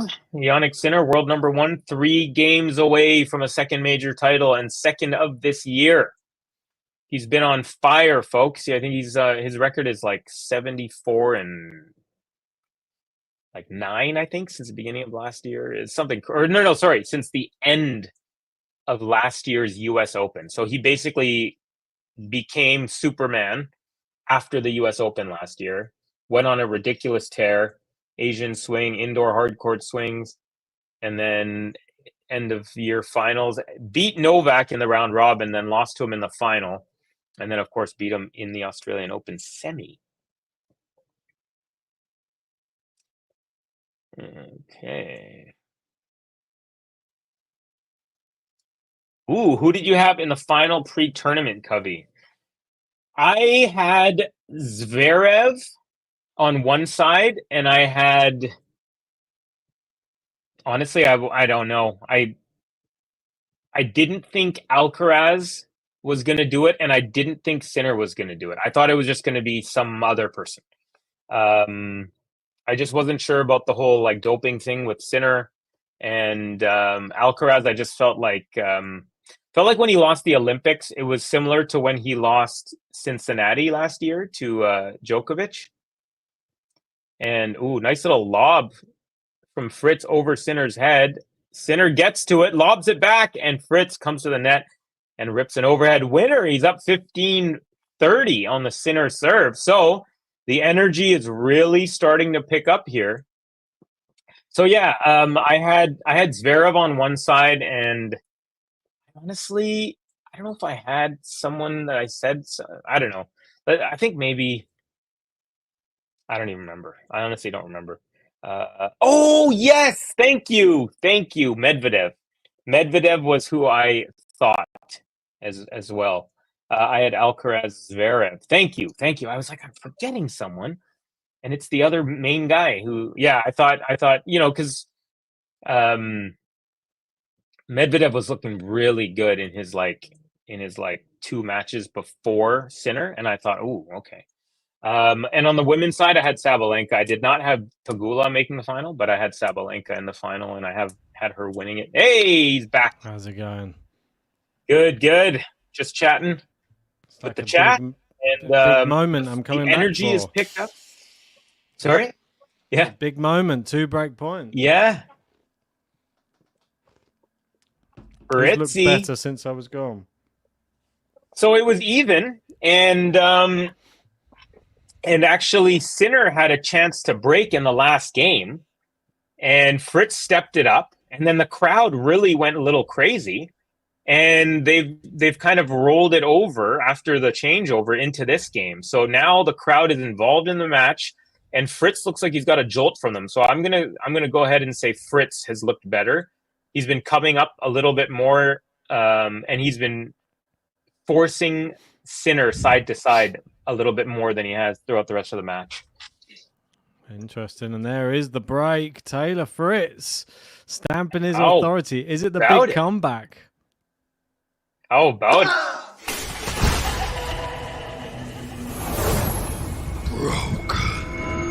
Next in line, you're top of the list. Takes his shot, the guy don't miss. Moves the court with an iron fist. Taylor Fritz, the guy don't miss. Taylor Fritz, the guy don't miss. It's Taylor Fritz. Taylor Fritz with a break. And alive and well here. What do you think? You think he's going to take this set? Or you think Sinner's going to... It's a long way to go, yeah. It's no better opportunity. He has to, if he's going to do it, now is the time. He has to hold serve here. I mean, if he doesn't hold serve, I think he crumbles and then this is all gone. But yeah, good start. Doing in the right direction. Yeah, exactly. Like Liquid says, don't be surprised if Sinner breaks back. His box looks finally pretty happy. Competitive final. Says Speedy. Yeah, I mean, it's been a bit one-way traffic in the business ends. That's the problem. We're not at the business end yet. And as soon as we get to it, Sinner's going to suddenly step it up a gear. Even if Fritz is serving at 5-4 for the set, I still think that's when we're going to really find out what he's made of. When he if he has a chance to serve it out, we're going to see if all this stuff that we're talking about, this experience growing and things like that. Let's see. Sinner's really played within himself. Winners 17, unforced 15. He's really kind of just played within himself. That's one thing that I find he has over Alcaraz. He has this ability to just say, okay, I don't have it right now, so I'm just going to get everything back deep and just keep rallying. Whereas Alcaraz, he just can't handle it. At a certain point, he's like, I need to go for this ball. I need to. I can't, it's like he's programmed to just go for it. Yeah. I always found that interesting because you know, there's a part of you as a coach where you're like, hey, man, you got to learn to rein it in. But then you're also like, but I love the fact that you have no nerves when it comes to like trying to go for a big shot, you know? And it's like you have to find this balance of like, do I stifle this in him? Or here we go. We're back on. Actually, we're already a point in.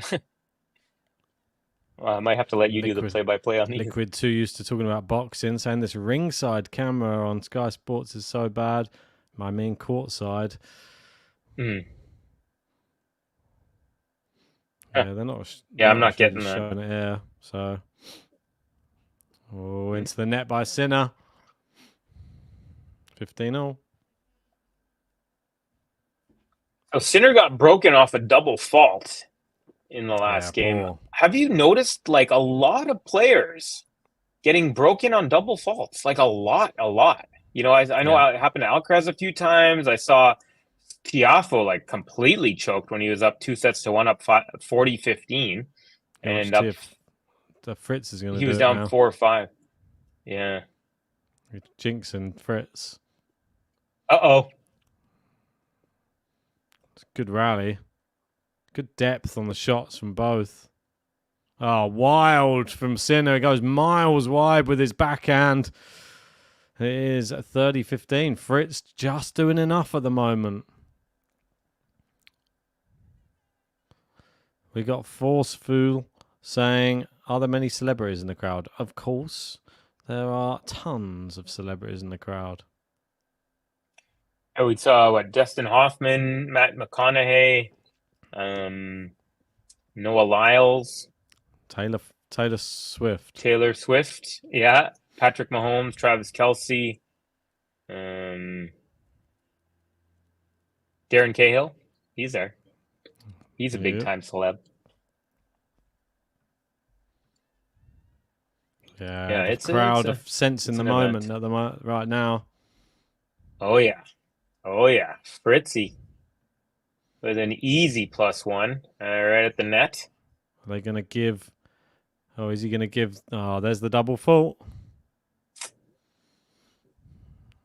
Is he going to give them more to cheer about than Pegula did yesterday? Did we get a set on the board from the American?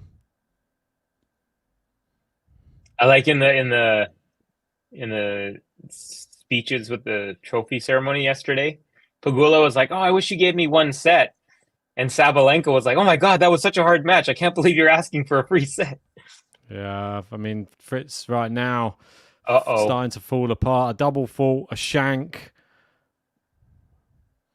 He's doing what our man Tiafoe did. He's up 40-15 on serve and starting to feel the nerves all of a sudden. Good serve there. Yeah. In the press conference, Tiafoe said when he was up 40-15 serving, he started thinking about the final. And then he just collapsed, ended up losing he just fell off the tracks, and the train just...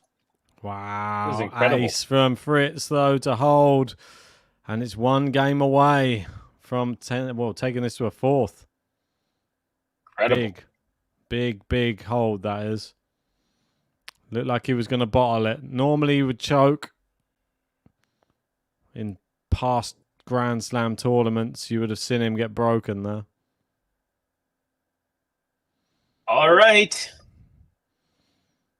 Business end over Who's here. the woman's voice that keeps shouting? Is that Morgan Riddle?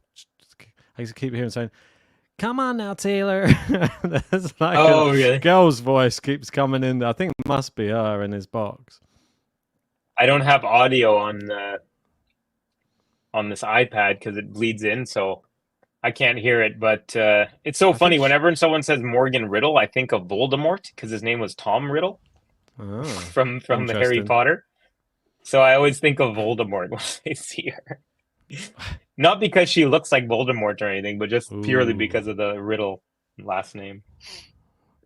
That would be an interesting comparison. Yeah. Yeah, I mean... She's a real Slytherin.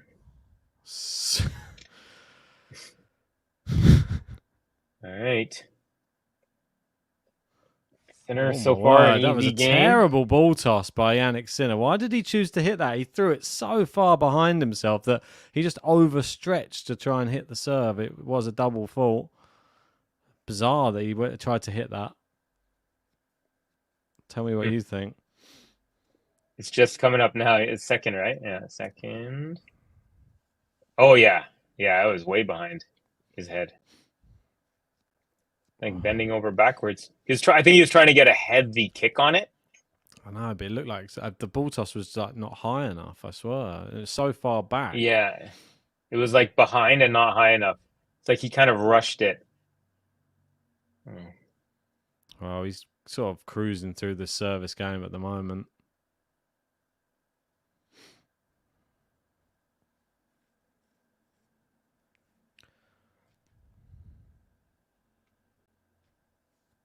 And, all right. There it is. Moment of truth for Fritzy. Yeah, I remember this as well, Liquid Sun. I remember when Andy won it. It was so late at night, or early morning in the UK. It was. I stayed up to watch it. It ended at 5 a.m. in the UK. I had to be up for work at 7, and I sat in bed watching it until 5 in the morning. It's crazy. Yeah, you know, the best slam for me by far is US because I'm 3 hours behind them. So the matches start at 8 a.m. my time, and they go all the way through to the end of the night match. So it's just like they used to start this a lot later. Didn't they used to play at night though? The final. The final. I feel like it used to be like. So today it was 11 on my time. So 2. I feel like it used to start at 4 maybe, but this one started at 2 their time. Because I remember if it ended at 5 our time, that means it ended at midnight there, and they played for about 5 hours. So it must have started about 5, I guess. Is that right? No, that's 7. wrong. 7. It would be 7 sorry. p.m. Bad maths. Apologies. So basically it was a night match. Yeah, it must have been a night match in the past. Yesterday the match started at 1 my time, which is 4 their time. Could it be anything to do with weather? Maybe it was like delayed because of. I don't know. I can't really remember so, because they've got the roof. They've got the roof now. Like yesterday the women's match, it was pouring rain, like ridiculous, like pouring rain. I'm talking about 12 during the women's match years yesterday. ago now. Yeah. When London hosted the Olympics, Andy Murray won Olympic gold, then the US Open championship. That might be one of the best runs. I mean, just because of the era it was in, the fact that he won all those things in a row was Djokovic in 5 spectacular. In a slam final is not an easy thing to do. Yeah. Yeah, here come the errors. Taylor Fritz forcing that forehand wide.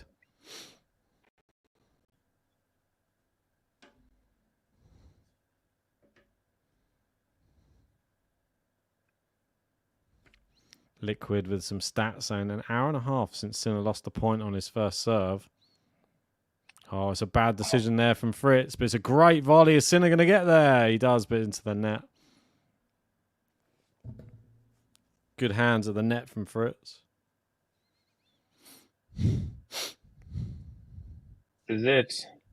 I mean, he has to be really, really just clutch with some of these shots. It was a good volley, just enough.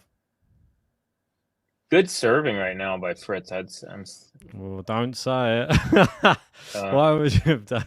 Missed the first serve now. I keep forgetting that I'm behind. So when I see him unload on a beauty, I just kind of think it's going to keep rolling. Ooh.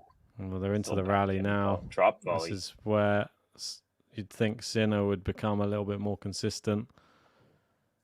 Well, that's the curious thing. Like Fritz has been playing pretty well in the rallies, actually. Long from Fritz. As soon as Sinner turned it on an extra 5%.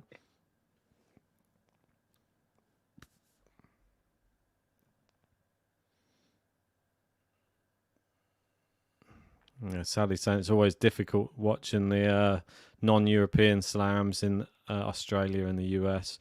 Australia, well, the Australian Open final is usually right in the morning, so you just wake up and then watch the final. So it's not too bad, that one.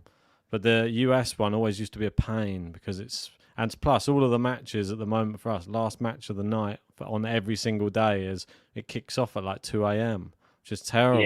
Unless you want to... Like, you got work in the morning, you can't sit up and watch every single match. It's just, you'll die. Great serve, but a great return. This is a massive point. Sinner's somehow got himself in the driving seat after a good serve, and he's absolutely battering the ball, and there you go. It goes long again. Break point, Sinner.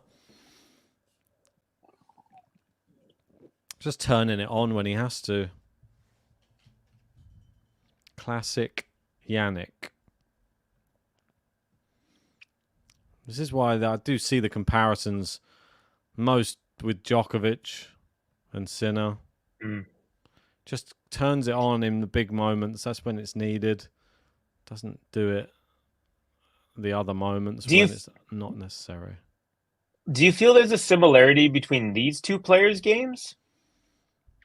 A little bit, but I just feel it's all mental, isn't it? The difference is the mentality, and I think shot selection as well. Like Sinner said in his last post-match, he just said, Draper, right? I've definitely got to learn a few more in my shot selection. Oh, and there you go. It's the break. A volley into the net from Fritz. He got given the runaround with the drop shot. And there you go, 5-5. Sinner puts out the flame.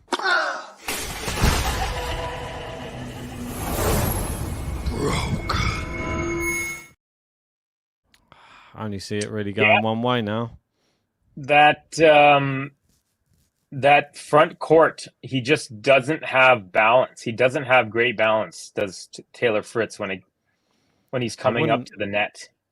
I wouldn't have blamed Fritz if he smashed a racket up then after that volley into the net. That one must have been His so first shot was frustrating. okay, but that second one was, I mean, he put it over the high part of the net. All he had to do was go cross court over the low part. That was just, speaking of shot selection, not the greatest. Sinner's just definitely hitting a lot cleaner at the moment. Fritz needs to, he's trying to go for stuff now, missing. I think that's a sign of the end, beginning of the end with attempts like that. Because he knows he's just trying to force it now. Yeah, he's trying. He's playing in his mind. He's playing the last game still. Basically, it seems like. Yeah, I mean, it looks like he's thinking, if I don't force this and I stay in the rally, I'm going to lose anyway. So I may as well just try and go for a winner. And that you can see what that's doing. He's just missing instead.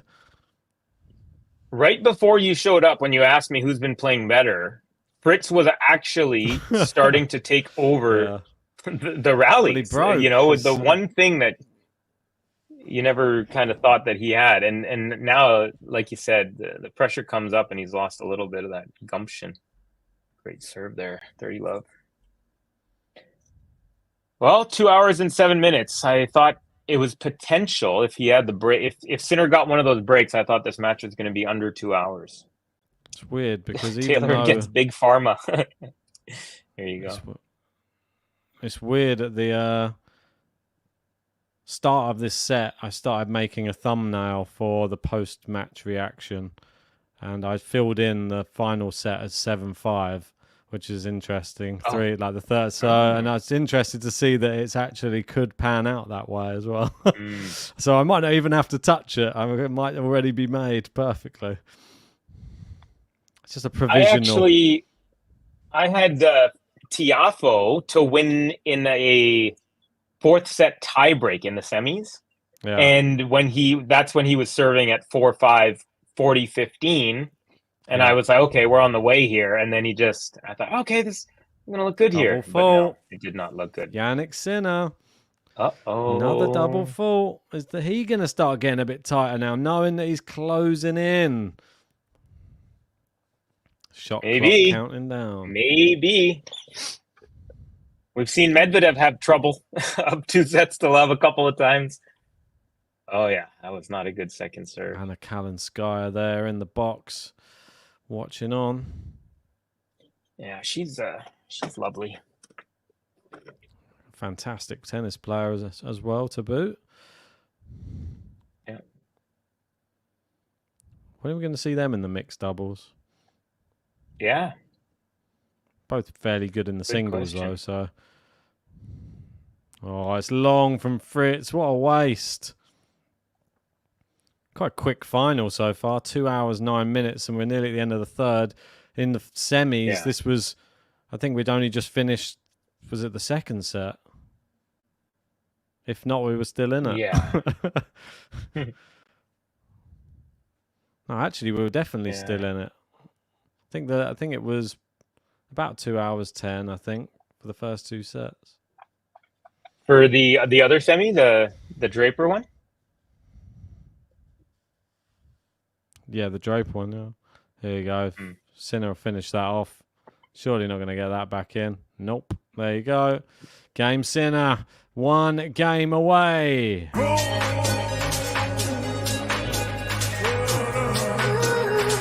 Jannik Sinner.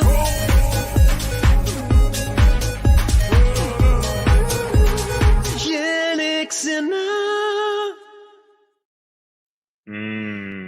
I just saw the point. There it is. Yeah. So what do you think? Tie break or you think break Nah, for the title? I think, probably breaks him for the title, I think. Really? Tough for both players this game, so it's not just tough for Sinner. This is Fritz's. He has to hold, otherwise he's lost. Yeah. Maybe he's already thinks in Liquidator. his head, I have lost, so... From serving it out to serving to stay in the match. Tough sport. Yeah, definitely. Yeah. It's so funny. I'll be watching a tennis match and, my cousin will come in. He's like, oh, how much longer? I'm like, well, it's tennis. So it could be done in 3 minutes or like 4.5 hours. One of the He's most like, what the hell are you talking ridiculous about? questions. I'm like, well, it's the first set. And, this set could be over if this guy serving wins the game. But if not, then we're going to a tie break. Anything. You can't plan your life at all if there's tennis on. No, it's crazy. Seriously. Yeah, the amount of times I've been asked, so what time? So what time's it over? So roughly what time? I'm like, well, roughly what time could be in an hour and a half or maybe in about 4 hours time. So in between those two, maybe. That's a 3-set match as well. Yeah. Yeah. You remember the match where Zverev injured his ankle horribly against Nadal? I think that was 2 sets in, and it was 3 hours. Yeah, I remember that. It was ridiculous, wasn't it? It was ridiculous. Great match. And but sad we haven't had a match like that really this tournament. We haven't had. I was actually while you were gone for a bit there, I was mentioning that in the second week there's been scarcely a match where both players playing together at the same time. Double fault? Okay. I mean, 3 points now. 3 more double faults just to seal. Doesn't even have to hit a ball. Imagine winning a Grand Slam by not hitting a ball in the final game. That would be incredible. He's got it in. Oh, there we go. They're rallying at least. Sinner looks he's playing with freedom. Was it Pliskova or was it Kvitova who had the 4 straight double faults in one game? Sounds like at Wimbledon. Yeah, that was incredible. 8 straight missed serves. Right, Love 32 points away from a second Grand Slam title. Yeah. So someone asked me in the chat while you were gone, I'm curious to know, do you think Fritz has a major in him? Say, assuming he doesn't win this, which is pretty safe. I mean, he would have to have the draw go very favourably for him and have a few other players go out, I think. That's the way I see him doing it. Yeah, I think he could do it. I think he's still growing. Maybe it'd have to be in about 3 or 4 years, maybe. Oh, I think well because played, of this Fritz. I think because of this experience, he's more likely to make another final. Yeah, for sure. He learned from your first one. Look at Murray. He was terrible in his first few finals. Yeah. Nerves got to him and just playing better players. Sinner has that a bit was of the huge Murrays for in Fritz him as well. I feel like Sinner's run to the net reminds me a bit of Murray. Sinner has been incredible in finals, though, throughout his career. Yeah. He's 15-4. That is far he's standing crazy. back. That's higher than 75%. Can Fritz find some big first serves? He needs them. He's hitting the ball hard. He's stepping in for a drive volley. Oh, my word. It's a shank on a drive volley. And it will be 2 championship points. Match point. That's it. 2 hours 15 on the clock, and Taylor Fritz shanks a drive volley miles away. I just saw it. Yeah, I mean, terrible. That really. was horrible. I know. That was horrible. Really bad. Yeah, that was all nerves there. All right, I'll let you call here because first serve's missed. It's going to be a second serve. Oh no! Come on, Fritzy. Sinner just playing it down the middle. Both just playing it. Sinner moving it over. Goes down into the backhand. Little softer one there. Letting Fritz hit through it a bit more. Fritz goes big, powerful inside out. Sinner has to go on the stretch. Goes backhand to backhand, cross court. Goes down the line. Forehand from Jannik. Into the net, and there you go. Jannik Sinner wins the US Open, his second Grand Slam title, and he does it with ease. Straight sets for the Italian, and all the naysayers coming in said he wouldn't be able to handle the pressure. Well, he's more than handled it, and he's won his second Grand Slam title.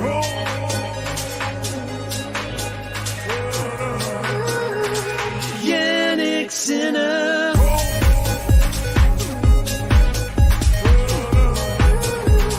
Jannik Sinner.